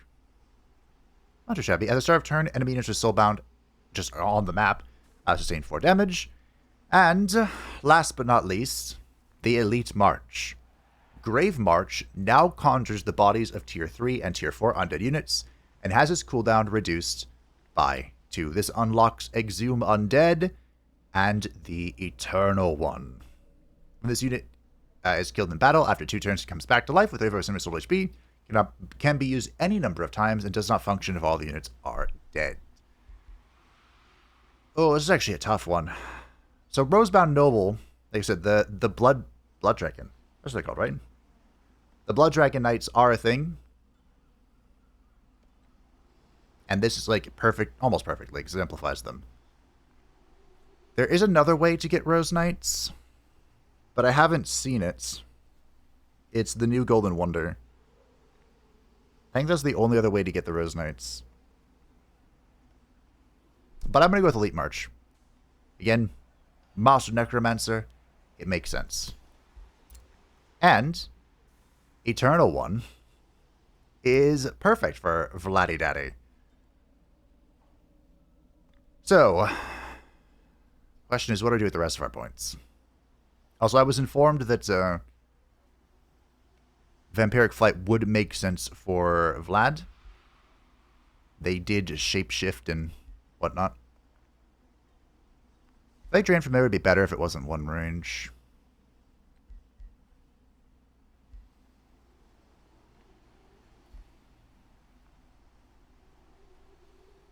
We might just go down that path. Just get the good vampire stuff, and then we'll fill in the missing pieces here. So our bite will now stun. Our bite now has a 1 less cooldown, or 1 less turn. And we're about to get missed away, so we can cheat death. And we're about to get Vampiric Flight. So we're going to be able to cheat death. And if we do die, we just come back. Admittedly, I wish Eternal One was Ancient One, but I'll take it. I shall take it. Tormenting Projectiles is ready. We are now going to spread the torment. And did I not cast this? We need soul binders. Alright. Waifu will lead the charge. Oh.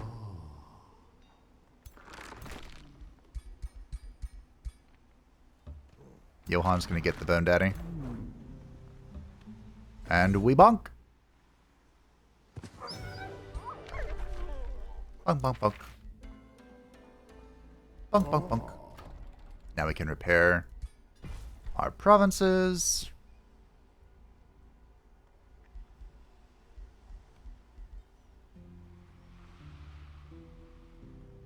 Requires 2 mines, but I only have 1. Oh, there's 1 here, okay. Alright, we'll have a couple.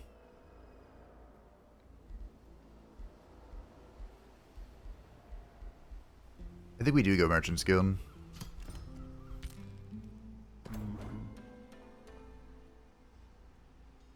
I think so.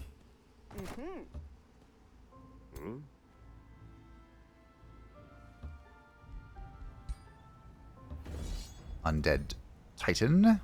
Get out of here. We can raise the Bone Dragon. Cool.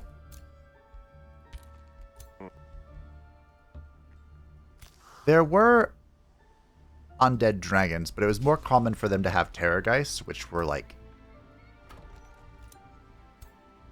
horrific creatures. Super big bats. Also, apparently, the reason Terrorgeist became a thing was because of all of the Warpstone buried in Sylvania.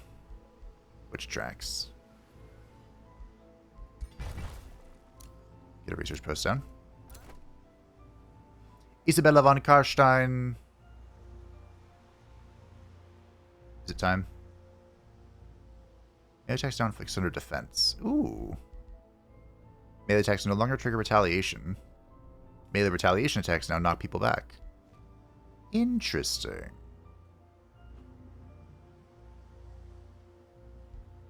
Do we want opening or fatal strikes?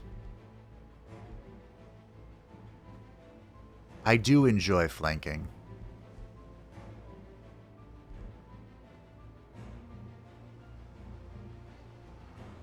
20% damage to units with... Okay.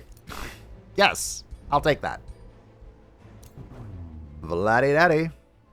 Missed away. Johann von Karstein is level 8, so he is now an Adept of Shadow and can get Unholy Leader. And I think we start the Blood Pacts.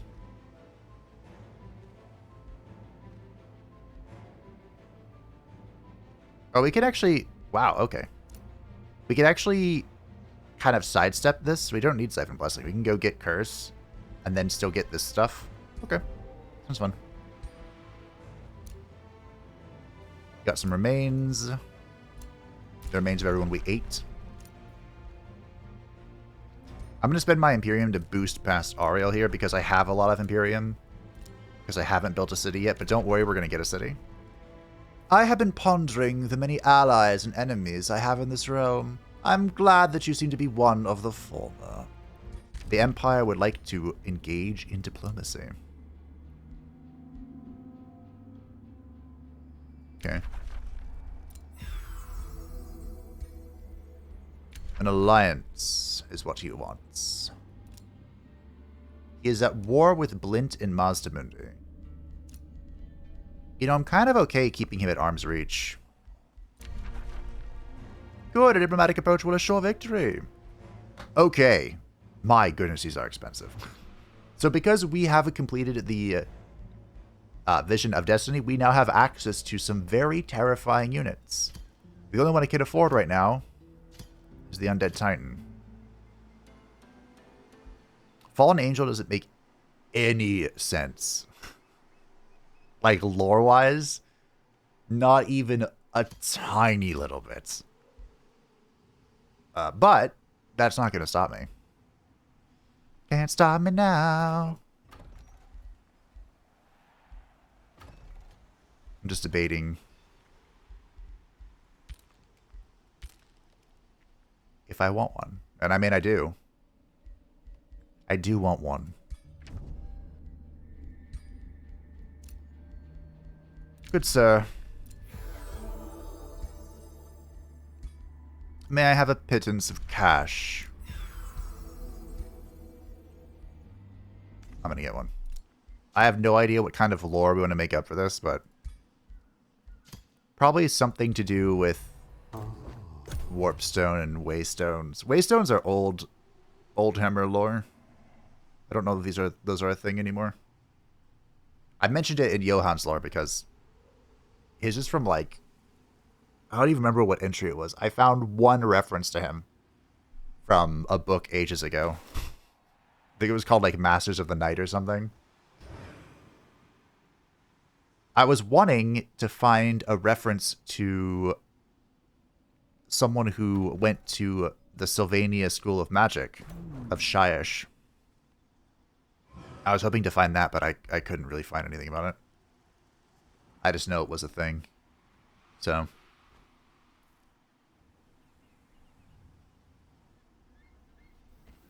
Wow. Where's my scout over here?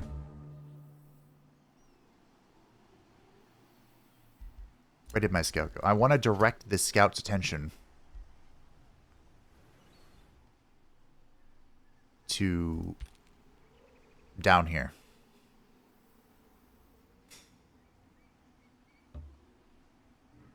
Maybe I'll just start manually controlling it. He has to be down here. This missing person. Okay. We'll have a bone dragon. That's fun. We have a Hulk.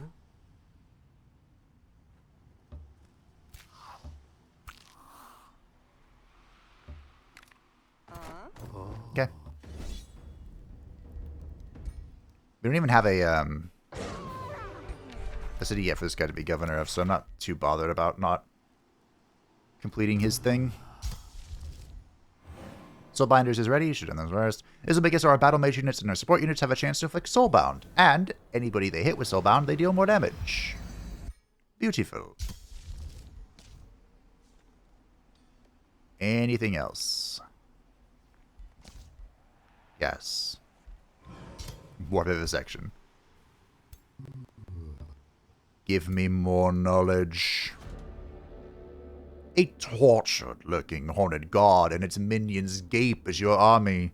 Wordless, the vacant beings shuffle towards you, their limbs and features wrapped in grasping vines. Leaves shudder and bark creaks in silent supplication. But they make no otherwise hostile movements. Prune these shrubs.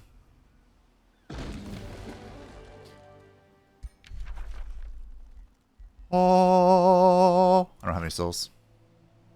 I'll go with Werk mount. Okay, team. Almost. We're going to get this, and then we're going to launch our attack. Got a rainbow clover. I have so many plants.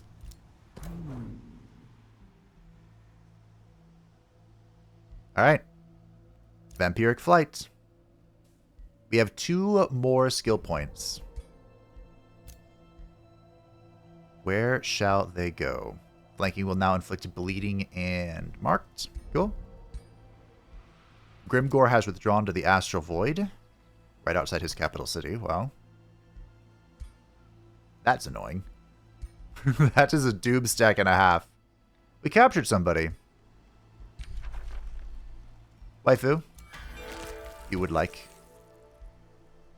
feast upon the fools who dare challenge us. Now she deals plus 30% damage to units with a negative status effect.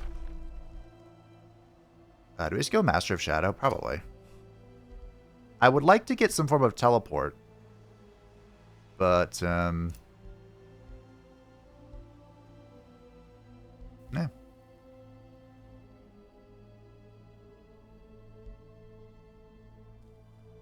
Do we go opening? Probably. We might literally be able, with opening strikes and go for the kill, we might be able to one-tap somebody. Just delete them from existence. Hate those boots.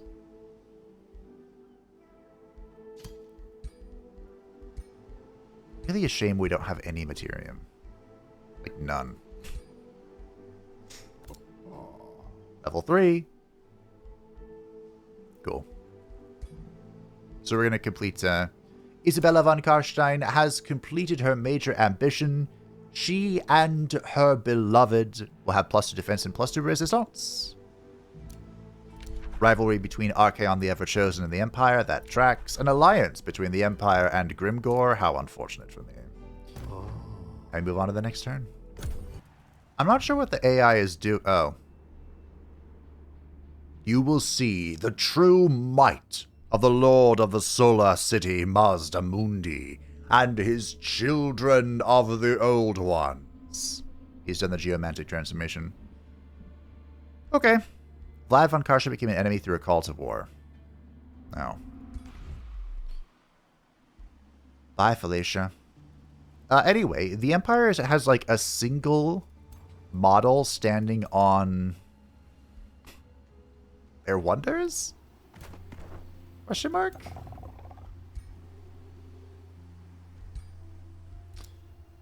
He did burn Averheim to the grounds. Unbelievable.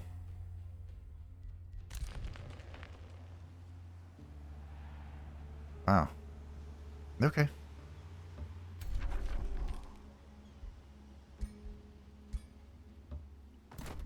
Ridiculous. You and your retinue approach the grand Desecrated Temple, decorated with depictions of stern-looking godheer. You hear eerie chanting coming from within and espy a group of hooded figures performing some sort of ritual. Suddenly, a blood-curdling scream echoes through the temple. This group is summoning something big and otherworldly. Your companions swallow nervously as they look on, awaiting orders. You wonder if you should allow the summoning ritual to continue, or to stop it before it is too late. Stop the ritual now! How dare you kill my bone dragon? Unbelievable. What is this? Honestly, cutting the Necromancer is probably a mistake. Also, we have 5 turns before the Baylor gets here. The other Baylor. So if we could do something about that, that'd be pretty cool.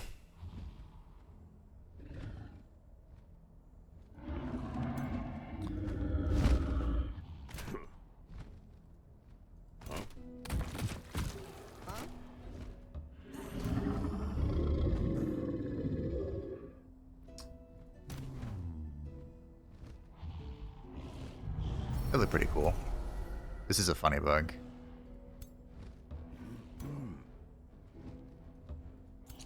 Okay. You even... Wait, where are my corpses? Oh, I see. What? I looked away for 5 seconds. Oh, great. I don't think this could have gone worse. It went pretty bad.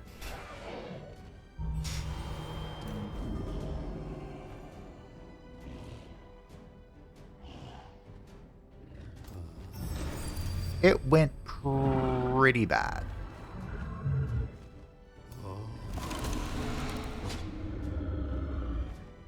Okay. Do that. Do this. You can go for a YOLO kill. Freaking nailed it. Death, it is the inescapable end that awaits all mortals. Especially the sanctimonious idiots who presume to use me! Okay. Well.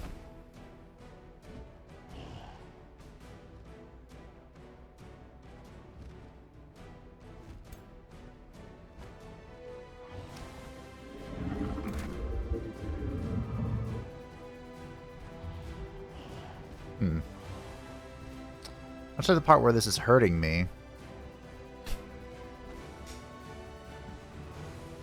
I quite like that bomb blasted.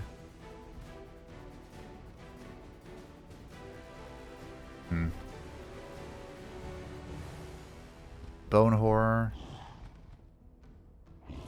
We could raise a bone horror manually, the good old-fashioned way. I think claiming her soul is the play, though.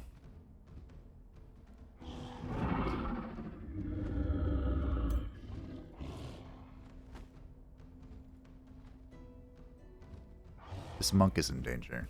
Well, that's pretty spicy. Good job, waifu.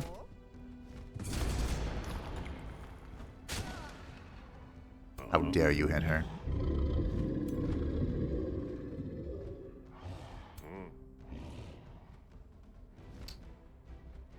Okay. How are we looking? We're looking beautifully.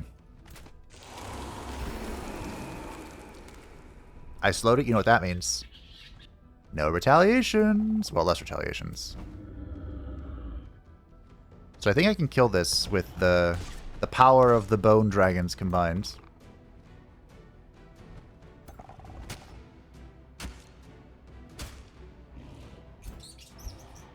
Lol. A mighty Astra reduced to rubble. Okay, we'll flank the Baylor with that. And I think we've recovered from a horrible start.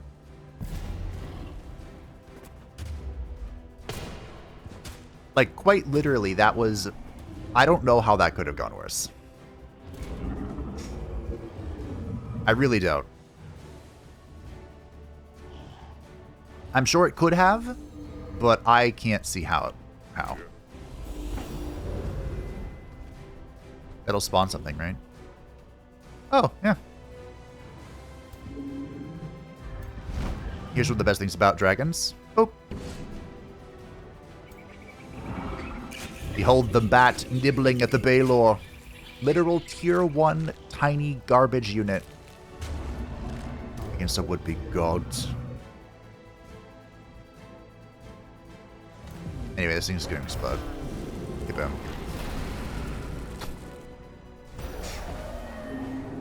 Two for one. There we go. I could get a second bone dragon. I could get a second bone dragon. Going to. But the cult is gone and their ritual undone. The Desecrated Temple at last falls silent, and you are free to investigate. The cultists were not praising the deities for whom the Desecrated Temple was built at all. A malicious-looking scroll sits in the center of the ritual circle, an artifact used to summon beings from a world called Obadoth, bearing illustrations of beings like dire penguins. It seems the cultists were using this scroll to call on this demonic power. The demonic scroll is silent and yet incredibly captivating. So much knowledge rests within. So we could use it to summon and control a being of true evil. I've done this before, but this is new. The Unspeakable Horror. Huh. I didn't pick up the pack leader, so I don't think I would care about this. I think I'd just rather take the free knowledge. Beholds.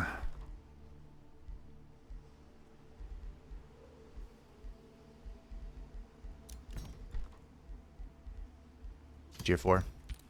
But also, the Fallen Angel. Now, I've heard this thing is a righteous menace. Maybe righteous isn't the right word. Why is this red? It has Corrupting Bolts. This is a repeating Radiant Frost attack that does Weakened, Remorse, Lifesteal. This is Undead. That's a lot of damage. The Ray of Corruption. Enemy units in a 4-hex long, 3-hex wide line sustain damage, gain 2 stacks of Weaken, and gain 3 Remorse. Again, Radiant and Shadow. Dark Temptation, a full AP action. Target non-hero enemy unit has a base 100% chance of becoming dominated. If resisted, the enemy unit sustains 20 spirit damage and 20 frost damage, and that ignores resistance. Gain 2 stays vulnerability for 3 turns, and gains Remorse for 3 turns. It has the Armor of Despair. For each morale level an attacker has below neutral, this unit gains 1 defense and 1 resistance. It already has 6 and 6. My goodness. When an enemy unit dies, heal and gain strengthened. Cool.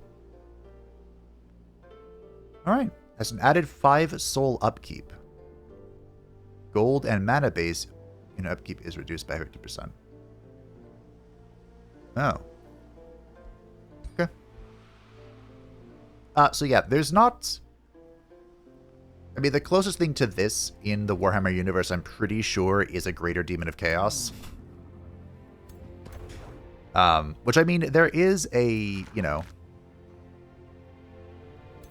There is a Chaos Tombblade used by the Necromancer Heinrich Kemmler. But I feel like otherwise, I want the dragon.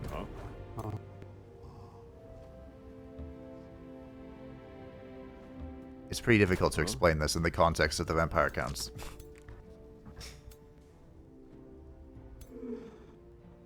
But I'm going to use it. Waifu, you want it? Honestly, this should probably go to this guy first. Oh, he needs to... Oh, hey, he got some experience.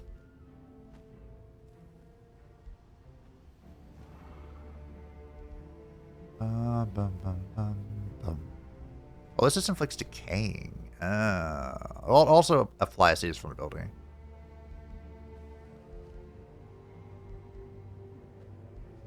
Okay.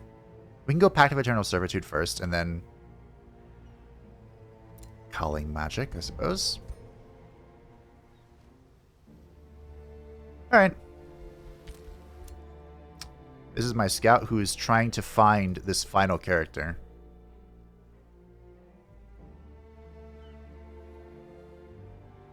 Unfortunately, I have to trespass.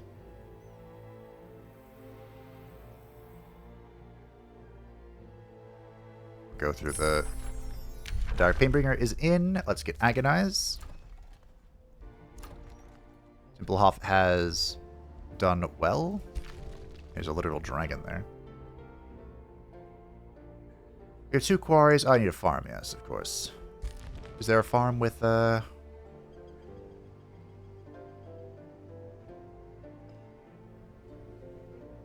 lovely note on it? No. Vladdy Daddy is level 20. The final 2 points of the Vampire Lord.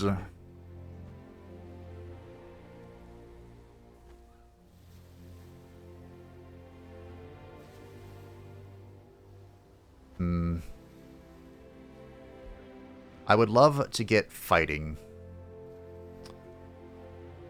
I think I'm going to get Raise Undead so that he can resurrect people if he needs to. Especially if his beloved Isabella falls. He can bring her back. That's very important to me. And I would love, again, I would love fighting. A lot of our skills are melee and would benefit from this. But I also think Blink would be a great play. We can blink into positions for cleave. And others swinging. Take blink. Alright, that's not how that build was planned out at all. But sometimes it's just how it goes. Go for the kill. Attacks deal 50% damage until the end of the current turn. I'm pretty sure she can one-tap somebody. If the stars align, I think she can. Also, what? Oh. Right, I forgot about that. Ever built this all here? Did not. Not that it matters, Vlad's level 20. Of course, as a vampire, an elder vampire, he steals experience from his turn vampires. But he does give them bonus stats based on his signature skills. For each signature skill that he has, he gives the Elder's Vampire Gift, granting a +5 HP and +1 resistance. So, I mean, Isabella's at 113 HP. There's a lot of battling going on. Oh, sweet heavens, I just saw that. This guy has 108. Why, Ariel? What did I ever do to you? It's not like I'm the living embodiment of death and you're the living embodiment of life or anything. Oh, uh-oh. What happened to your wings? You have been a thorn in my side long enough, Lord of Death Vlad von Karstein. Prepare for war! Call to War did it, and he is a threat to me. And the Empire also declared against me. Bro, I have been your ally this whole time. Well, maybe someone told him that I was planning on going him after anyway. By absorbing the Desecrated Temple, we of course gain some Imperium Paternum and mana, but we gain additional knowledge for every research post in the city. Not much, but it's something. Fine. Oh, look at this. This is so cool. I didn't get a chance to see this in my other playthrough because it was land battle. Which, by the way, land maps suck. It's kind of hard to tell with the flag in the way, but Vladdy Daddy floats on the water. Look at that. There are mythos about vampires, like water hurts them, like flowing water.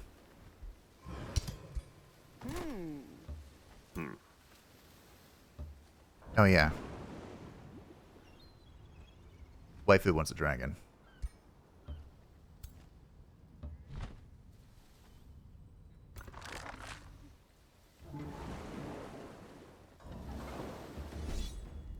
This is probably going to be surprisingly difficult. I don't know.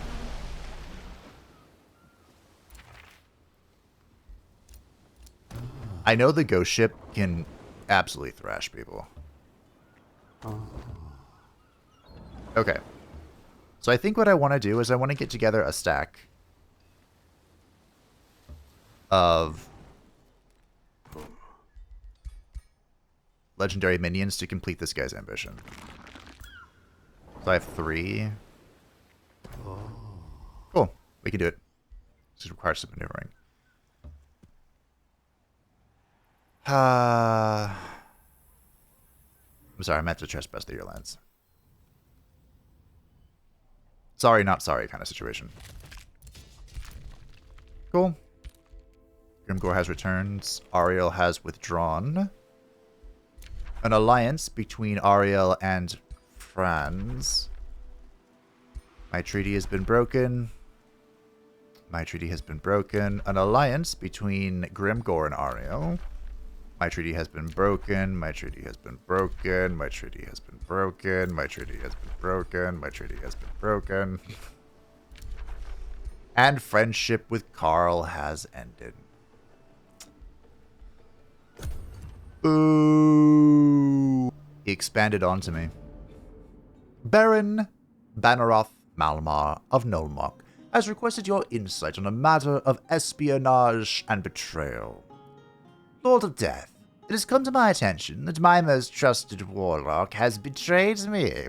She is conspiring with my rival Silvercourt, selling my defensive plans and the secrets of my, of personal nature. As the Lord of Death in these lands, you are the only one I humbly beseech to mete out a proper punishment so this will not happen again. I mean, simple. Kill her. And make her your undead thrall.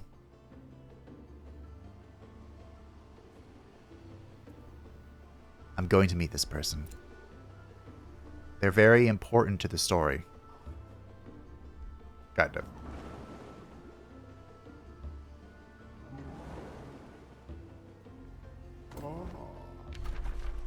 Let us begin.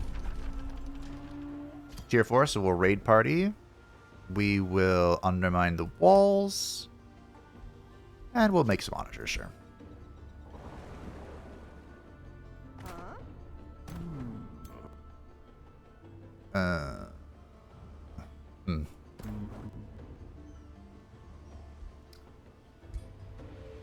This monk can be a part of the legendary squad. It's finally time for him to go. He has fulfilled his duty, but now the Deathstalkers are coming. Again, this party is not important. We just need 5 legendary ranked people to enter this party temporarily. Oh, hey, Vivisection Ritual. Pop! Another one ready. Trade proposal. Okay. This... This has not gone how I thought it would. I have my Imperial Essence, so I don't care. Dealing with chaos. Oh, you still have people to meet. Well, here you go. Go meet the Azurai. Now, Archaon represents the Chaos Gods. So, like, there's no good end when it comes to dealing with him. The Chaos Dwarves, although they're cruel and wholly dedicated to the Father of Darkness, you know, we could still deal in a matter of business. A little bit, I think.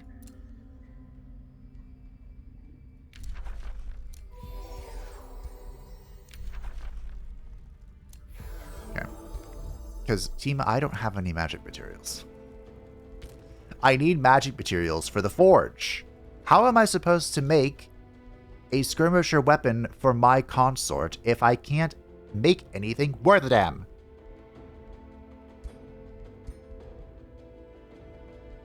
Radiant would be really funny. Okay, here we go. Boom. Giga crit. The Blightbringer. No. Like I said, Isabella had a chalice. Does she have any specific war gear? Her war gear is the Blood Chalice of Bathorai, so I gave it the Blood Whip of Bathorai. There we go. My vassal is besieged. Blinty boy, what have you done?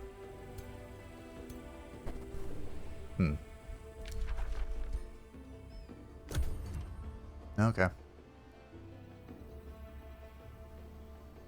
I should probably save them or something. So, Oh. Flee. She survived. Of course you would get this. They get all the good spawns. I was going to make a two-handed sword for Vlad. But I don't remember. Did they change the animation of the two-handed sword for everybody? For putting that on the back? I don't think he would do that. It used to be they would put it on the ground, right? Like step it into the ground, the animation. I think that would be more appropriate.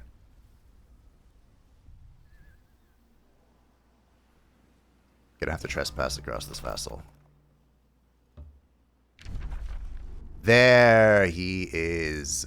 The final individual. A new contender for power in this realm appears before me. Tell me, Lord of Death, Vlad von Karstein, are you a master or a pawn?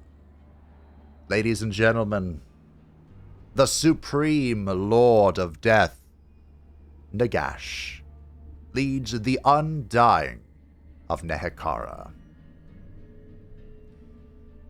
In that dread desert, beneath the moon's pale gaze, dead men walk. They haunt the shifting dunes of the breathless, windless night, brandish weapons of bronze in mocking challenge and bitter resentment of the life they no longer possess, and sometimes, in ghastly dry voices, like the rustling of sun-baked reeds, they whisper the one word they remember from life, the name of the one who cursed them to their existence. More than death, but less than life. They whisper the name Nagash. Nagash is the father of necromancy and lord of all vampires and undead, so infused with Dar and Shyish that he has risen to the level of a demigod. With his humanity long eroded, Nagash believes that the living cannot be ruled over, and the world order must be that of death, with obedience to him and him alone. It is thanks solely to the progenitor of the von Karstein line, Vashanesh, that vampires can resist Nagash's domination, the deciding factor in the undead clash of ideologies. So Nagash, going way back in time, Nagash was once the ruler of Nehekara, and he got snubbed, and a whole bunch of bad things happened, but basically he created the Elixir of Life, which granted immortality. And it was from that Elixir of Life that Neferata created the Vampire Curse. And then when Neferata and the 12 firstborn vampires ever went to meet him, because they got exiled and kicked out, he was going to dominate them, but then one of them, Vashanesh, sacrificed himself to release the domination. So even though he is the father of all vampires, most of the vampire lines can resist him. But they don't in the end times that we don't talk about. Everyone kind of falls under Nagash if you were undead. And that's when Vlad is brought back, and he's made the Mortarch of Shadow under Nagash, who's the incarnate of the winds of magic of death. Yeah. We don't need to worry about it. So, he is our architect representative, the Architect of Shadow. He is Ancient Wise One and Wonder Architect. Apparently, he's also got a Destiny trait. Oh. Mark of the Tower. That's pretty fun. I don't know if I have ever been offered this. I don't remember the last time I was offered a Destiny trait, to be honest. Their traits are Desert Adaptation, because Nehekara isn't a desert. It wasn't always a desert. He made it a desert. The land of the dead is the land of the dead thanks to him. Strong and Resilience. They already have Whiteborn. He himself is a sinister spy. He likes empires that break treaties. He likes empires with a weaker economy. He dislikes empires with stronger trade and dislikes empires that trade. He His strategy is to be covert. He likes to gain vassals, he likes to explore, and he likes to exploit. Now, Vlad and Nagash don't get along. Not even a little bit. They very heavily disagreed on what it kind of meant to rule as the dead. Ta-da! And Nagash wanted all of the living to die. Oh, one of those units was real. And Ben Nenny before him. Whereas Vlad wasn't too bothered about that. I'm going to trespass here. Because if I can go find Nagash, maybe I can find his heroes. We could also have a temporary alliance with him. Emphasis on temporary. Ah, sure, Crypt Temple. I am blowing through mana. Because everything is so expensive to upkeep.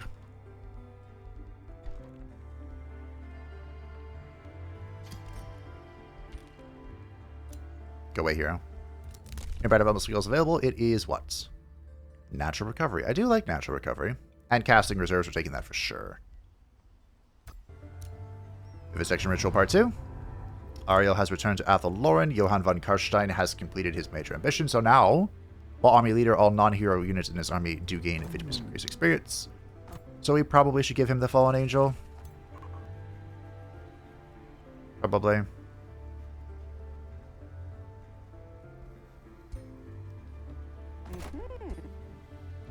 We can give a Death Guard to Vladdy. Friendship was declared. Drazhoeth. Are we going to be friends with the Chaos Dwarfs? I'm okay with that.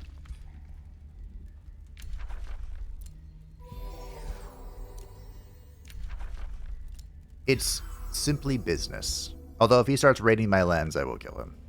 I feel like that's how Vlad would treat this. He was very interested in ruling the Empire and not much else. You know? Where are your units, bud? Do you have an army?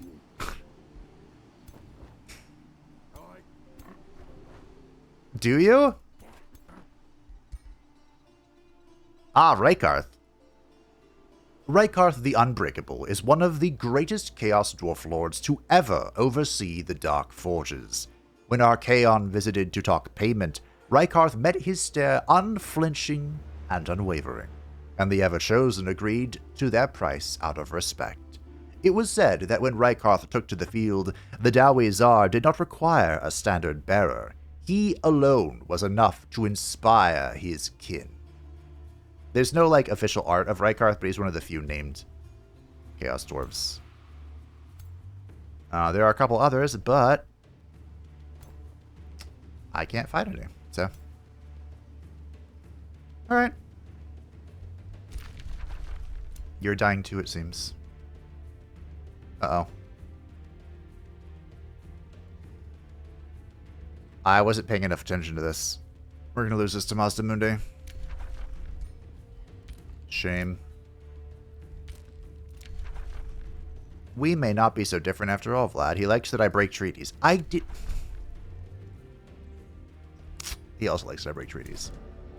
Rumors reach you of a renowned trainer ogre setting up a camp in your domain, above of Nulwalk. The trainer ogre arrives in your court to pay his respect. Strength and wisdom to you. I was in service of renowned Gaudiran rulers. Now I walk own path. It be my honor to offer services to such great Lord of Death as you. Then lowering his voice, he adds, or whatever other Gaudir or hero you send my way. And we met the careful Vargosk. Lord of Death, Vlad von Karstein, we must admit that your presence fills us with dread, but we acknowledge your magnificence. We are not accustomed to being surrounded by so much death. We hope that there may be a path forward on which we can get to know you while still remaining in the land of the living. You're lucky. Because that is possible. Where's my other stone? Oh, right.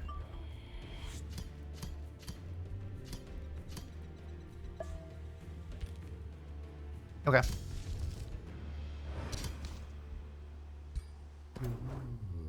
Wow, that was a lot that happened in, like, 2 turns. We good? I think we're good. Oh, right, of course. So, we can get from this guy some free points. We're going to get Enhanced Defense for Vlad. And then we can get some training as well. I don't think we need governorship training, because everyone's doing well on their governorship. Vlad's about to finish once we bonk this. But I believe this is the perfect amount, too. Ooh. We'll see what happens. Vlad might need it. Okay. Pretty lore accurate.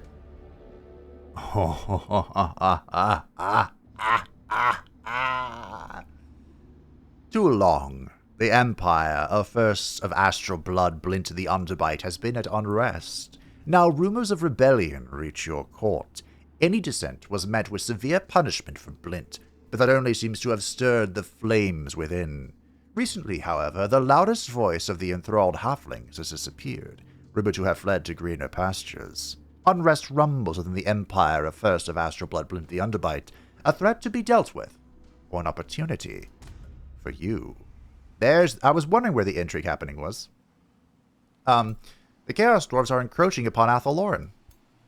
And guess who leads them? Zaytan the Black.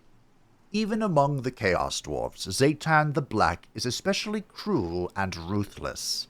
His master, Gorth the Cruel, gave him the title Black to reflect his darkened heart, which excels at enslaving the goblins, hobgoblins, and orcs of the realm. To Zaytan, it matters not who sits upon the throne of Jar-Nagrand. The only thing that matters is that he is allowed to continue his expeditions and grow an ever greater influence. Zaytan serves the sorcerer prophet Gorth the Cruel, who's like the second greatest sorcerer prophet of Jar-Nagrand. And he literally does the slaving bit, and he enjoys it. So yeah. He's going off to Athaloran. I think waifu would like a mage. These guys can head back home. Wayfinder enchantment is in, and it is time for our first tier 4 tome. Now, of course, we will be getting the Tome of Crimson Rain because it is the new stuff. And I personally want to see a Blood Exarch go toe-to-toe with a Fallen Angel. But first, we have to respect the classics with the Tome of the Reaper. So many waste the divine gift of their souls, merely attempting to bring some semblance of hope to their petty lives.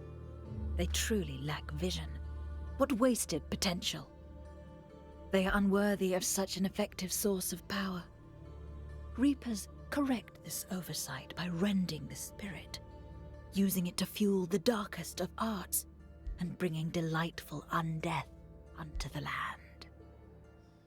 So, Soul Siphon Ritual could be good. We're going to grab the Siphon Reaper, or Summon Reaper. We're going to have some really... Yeah, sure. We're going to have some really scary endgame units here. Dreshoeth has crossed you. That's fine by me. We're at war, did you forget? Rivalry between Grimgore and Dreshoeth. An alliance between Mazdamundi and Blint. Negotiation to have succeeded with Totenil. Fantastic. Before I do that, or end the turn, I'm going to do this, but just know that this is a temporary measure. We're going to diplomatically discuss with Nagash. Because I want to get vision from him. What's with all the plants? So here's the Black Pyramid, way in the corner. He also started in the corner. Nice. Wait. What? Huh. Maybe I shouldn't be that confused, because I'm also still kind of stuck in the corner.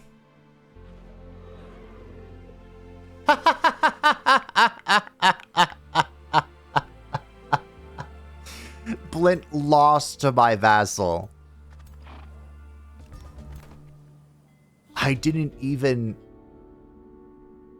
do anything. As you ponder your dominion on this realm, you receive rumors about a person who may be of interest. There is talk of a mysterious prisoner kept in Skorheim, blindfolded and gagged away from others. Officials say he is a common thief, but the special treatment seems highly suspicious. There are even whispers about the involvement of Blint the Underbite himself. Freeing this prisoner will certainly irk Blint. Then I'll do it. Is this what I think it is? It is! You look so cursed with hooves. This is the second character that I made for Blint. Lumpenkroop had an unfortunate childhood. His parents passed away when he was young, and his grandparents loathed his very presence. In time, he turned to frowned upon poaching to survive, but one day he was caught. In an attempt to get away with it, he spun a fanciful tale about treasure, a tale that enthralled the very halflings he was attempting to escape from. Unfortunately for him, his lies dug him into ever deeper holes. His attempt to escape from the enamored followers of treasure, training exercises. His attempts to steer the directionally exceptional away from Tilea, initiative tests. Their faith in him was truly unshakable.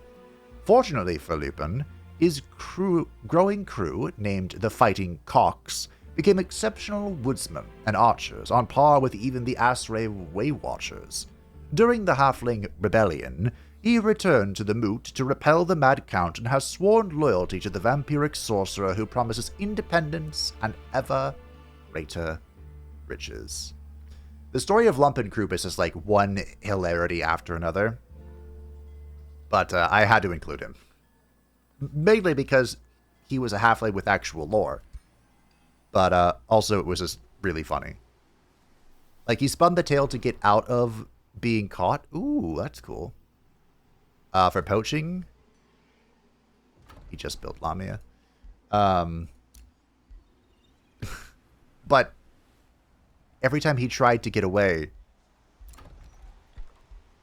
the misunderstanding trope got deeper and deeper every single time. It just kind of compounded itself ad infinitum.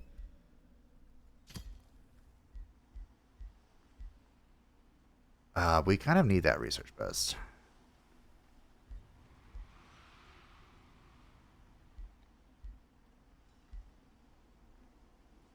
Put that there. Why not? Are you proud of me? I'm actually building SPIs. Next turn.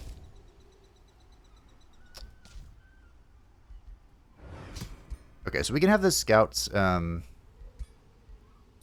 back to auto-exploring.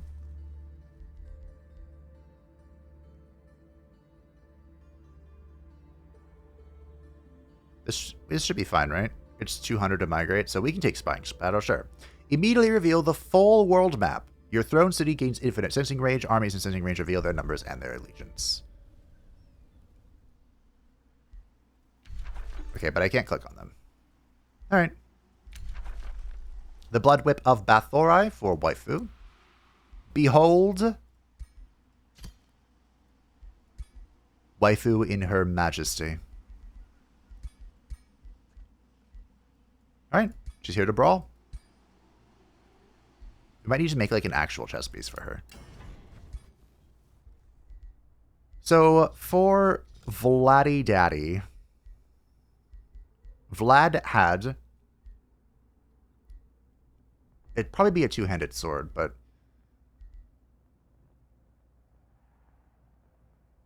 I don't know. It needs to have life drain. That's the blood drinker. He had two magical swords. Would this even stack though? I don't think it would. Archon blood. You got any of that Archon blood up there? How about you? Nope. How about you? Nope. Everyone just has plants. I know where some Archon blood is. Rivalry ended between Archaon and Karl Franz. That's weird. Defensive pact between Dreshoeth and the Empire. Uh-oh. Rivalry between Ariel and Dres Hoeth. Karl Franz began negotiating with Fargosk. No, this is mine. By conquering this free city, we're going to trigger pacification, so... Rivalry between Masamune and Dres Hoeth. I have discovered Pyremaw Peak, because I see the entire map. Great. He built Nagashizar right here. Okay, he has a hero here. It is very important for reasons. Oh, Skorheim is so far away. For reasons that I go find that hero. I guess I can chase him down. Hey, we got some money. Okay, before we do that,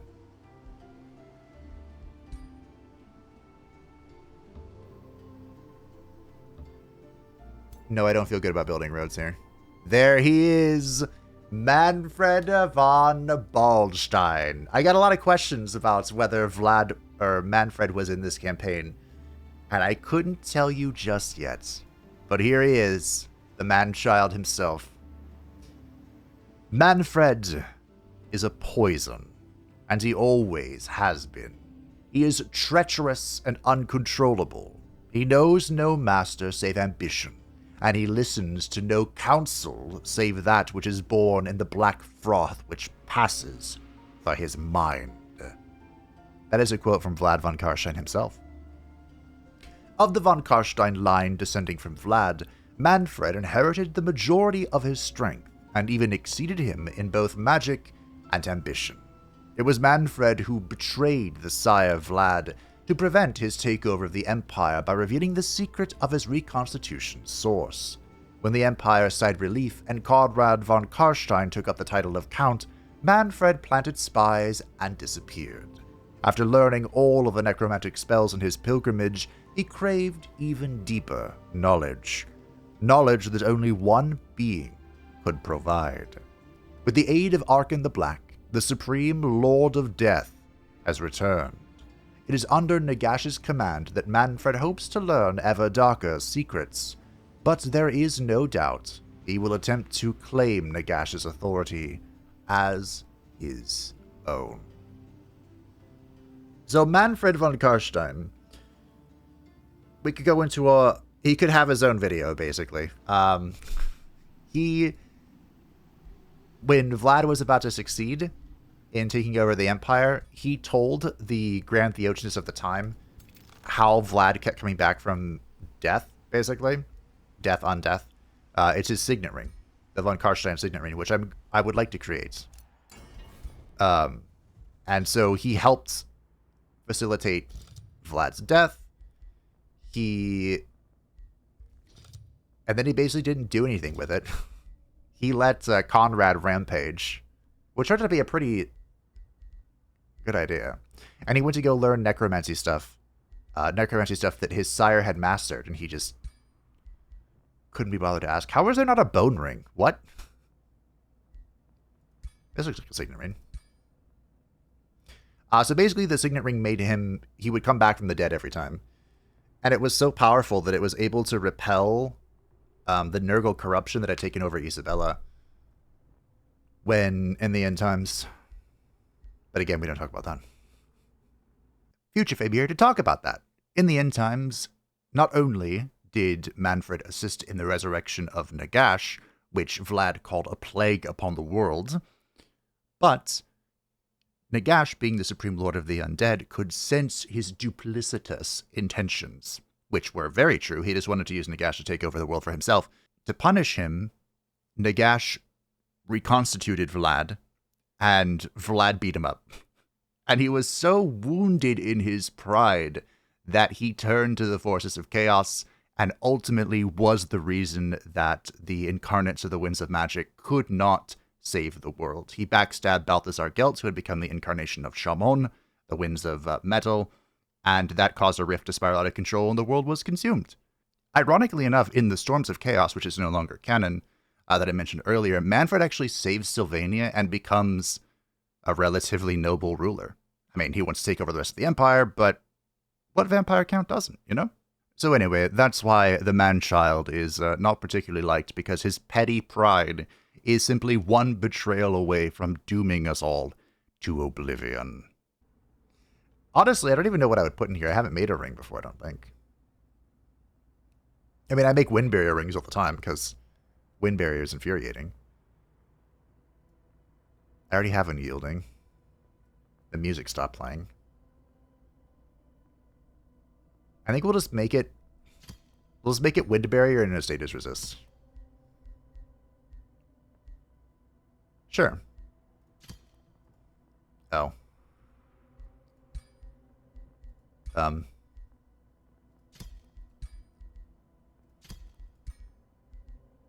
Technically, probably not the best thing I could use my things on, but I feel like I have to make it. Von Karstein Signet Ring. Okay. Here we go. The final battle of the day. Bibbidi bobbidi.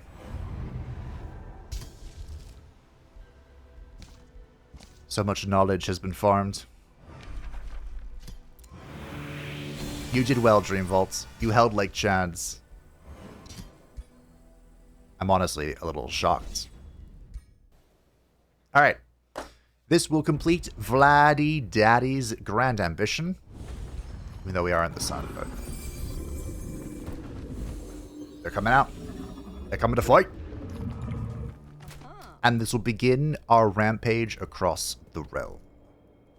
Look at waifu. Majestic. Grand. Magnificent.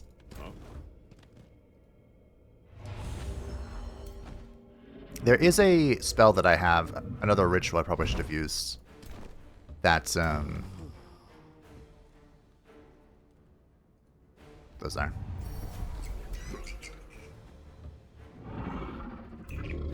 Would have dropped darkness. Or sunless terrain, rather. On the city, which would have been helpful for us. Anyway. Oh, this thing looks so cool. What is this model? I mean, it's obviously the baseline Eldritch Sovereign model, but it looks really cool. I still can't believe I haven't used one yet. But we're going to rectify that in this playthrough. I'm actually going to have to ask a question about the next playthrough. Because the next playthrough is going to be the Heart of Darkness. But that playthrough was intended to be kind of like a classical Undead playthrough. And that's kind of what we're doing right now. Oh. That was rude. I guess that's a way to cover or counter Gravemarch.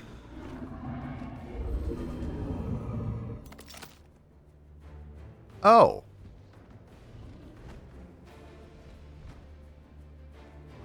Fair and balanced. It did say random tier 3 and tier 4 units. And a Rose Knight is a random tier 4 undead unit. As the Blood Cultists, we haven't really talked about them. But their unique thing is the Scarlet Plague, which is true damage. And they have this repeating attack that does physical damage and inflicts bleeding. We also have Agonize, which is fun.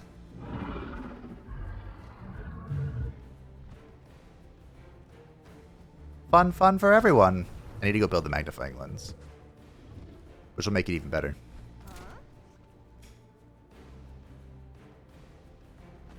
Waifu. Would you care, darling, to eradicate our foe? Cool. We have all of the buffs going off right now.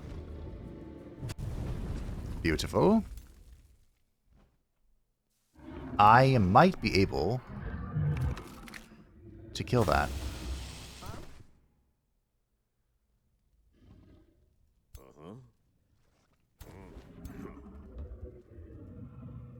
So close. Just need a little more damage. 50-50? That might be enough. 50-50? That should be enough. Delete. Very nice, very nice.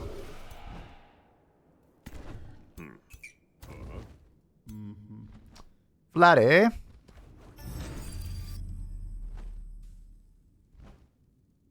Vladdy daddy. You think I can, Oh, right, I fly now. I'm not bothered by positioning too much. Can I, like, target the ground with this? I can.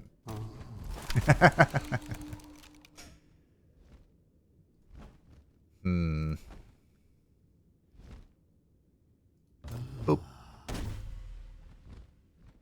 He resisted the stun. Wow.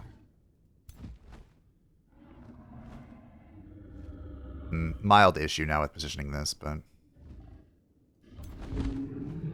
Boop. Wow. A double graze. Disgusting. Pure filth.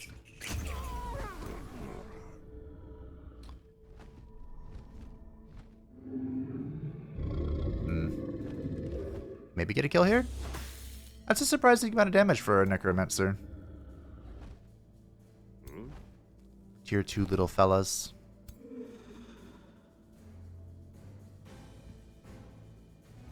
No. You're obscured. That's fun. 100% chance to dominate. Okay. That works. That works for me. I'll take it. I'm glad that we're resisting this chaotic rebuke. Well, mostly. Mostly resisting it.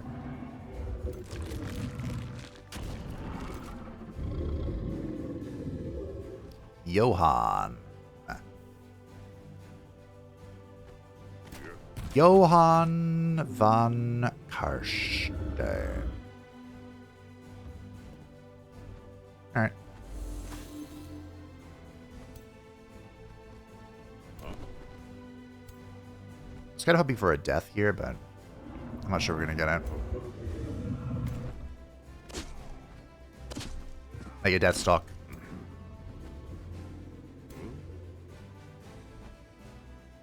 I think we'll just even have this one go hit that thing with its single strike.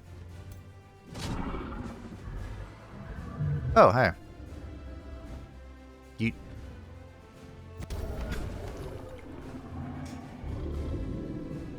Thank you for the mortal blessing. Yeet. Okay. Not too shabby. I think they're going to start eating on me. Rude. Okay. Aw, you're supposed to shoot the spearman. That's a surprising amount of damage. But they chose an awful target. The Fallen Angel has a whopping 150 HP. Alright, well. I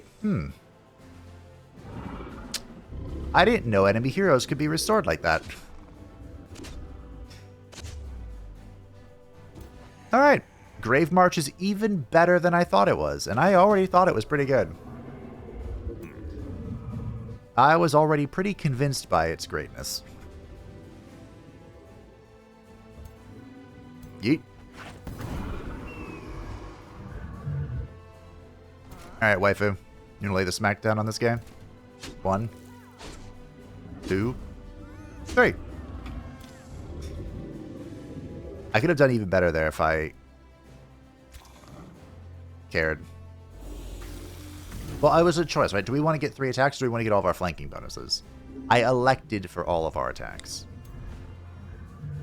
But she's already slippery and swift, so she could have, you know... She could have just moved around.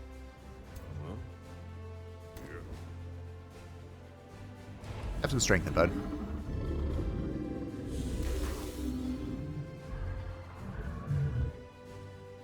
We'll get rid of this ogre. Death stalk his ass. Boop. 69, nice. Alright, well. I feel pretty good. I feel pretty strong. I wouldn't say that I was ever worried about this particular battle. That looks really cool too. I really wish some of these assets from the Fallen Angel made their way to the Eldritch Sovereign.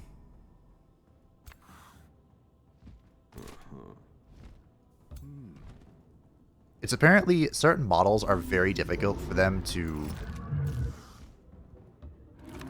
transfer stuff because they're built for that model. I think that's the case for the Astra and the Fallen Angel. That these models were kind of built, and the Exarch as well. Oh yeah, the Rose Knight. Forgot we got one of those. That's what they look like. So the Dragonblood Knights would be pretty cool. Alright, well. There remains just one thing. 2 things.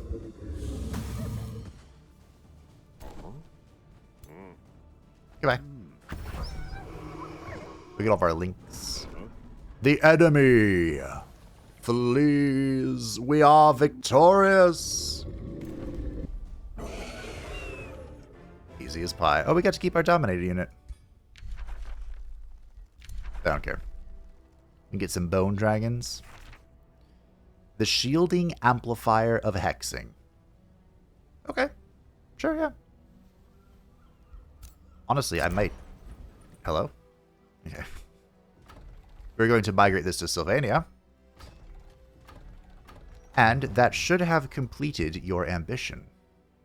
And I'm 5 points away. What's the final tier of this again? Oh, I'm not too bothered. We'll get it. We'll find a free city to bonk somewhere. So I'm going to give this trader to the other guy. We'll give governance training to Johan. That'll cap him off. And we'll give intensive training to Vladdy Daddy, giving him another point. The very elusive, very rare 25th point. I think this extra point can go towards fighting. Apparently, I kind of oversold his combat prowess on the first episode when I said he was a master swordsman. He just happens to have 2 legendary magical weapons. I might break this down. I might. We'll see. Alright. That is Silvercourt secured. I think it will be renamed, which is fine. I have plenty of names in our pocket. And this will be our front in the war against many enemies. I gotta be honest, I wasn't planning it being at war with everybody. But now that we are, at least we're a Siege Master. So our stack will have Siegebreaker, making it so we have 16. We get 16 starting siege damage, which is invaluable now. We are under attack, Vlad. Alright, sure. I'll go to War Chaos. Very well, Vlad von Karstein. It is a war you want. It is a war you will get. Rivalry ended between Dreshoeth and Ariels. Friendship between Ariel and Archaon. That's odd. Vilfort is at war with us because Mazdamundi was successful in claiming it. What is this diplomatic situation? I don't know. But next time we will begin navigating our way through war with the living worlds. Somehow this also became a 3-hour episode. I'm gonna have to get out of that habit. Well, thank you all for watching. I do hope that you enjoyed. Nevertheless, thank you to the patrons and the channel members support the channel. I greatly appreciate you. If you'd like to stay up to date information, feel free to join the description down below. And I will see you next time as we begin war with the other players, NPCs. Bye-bye.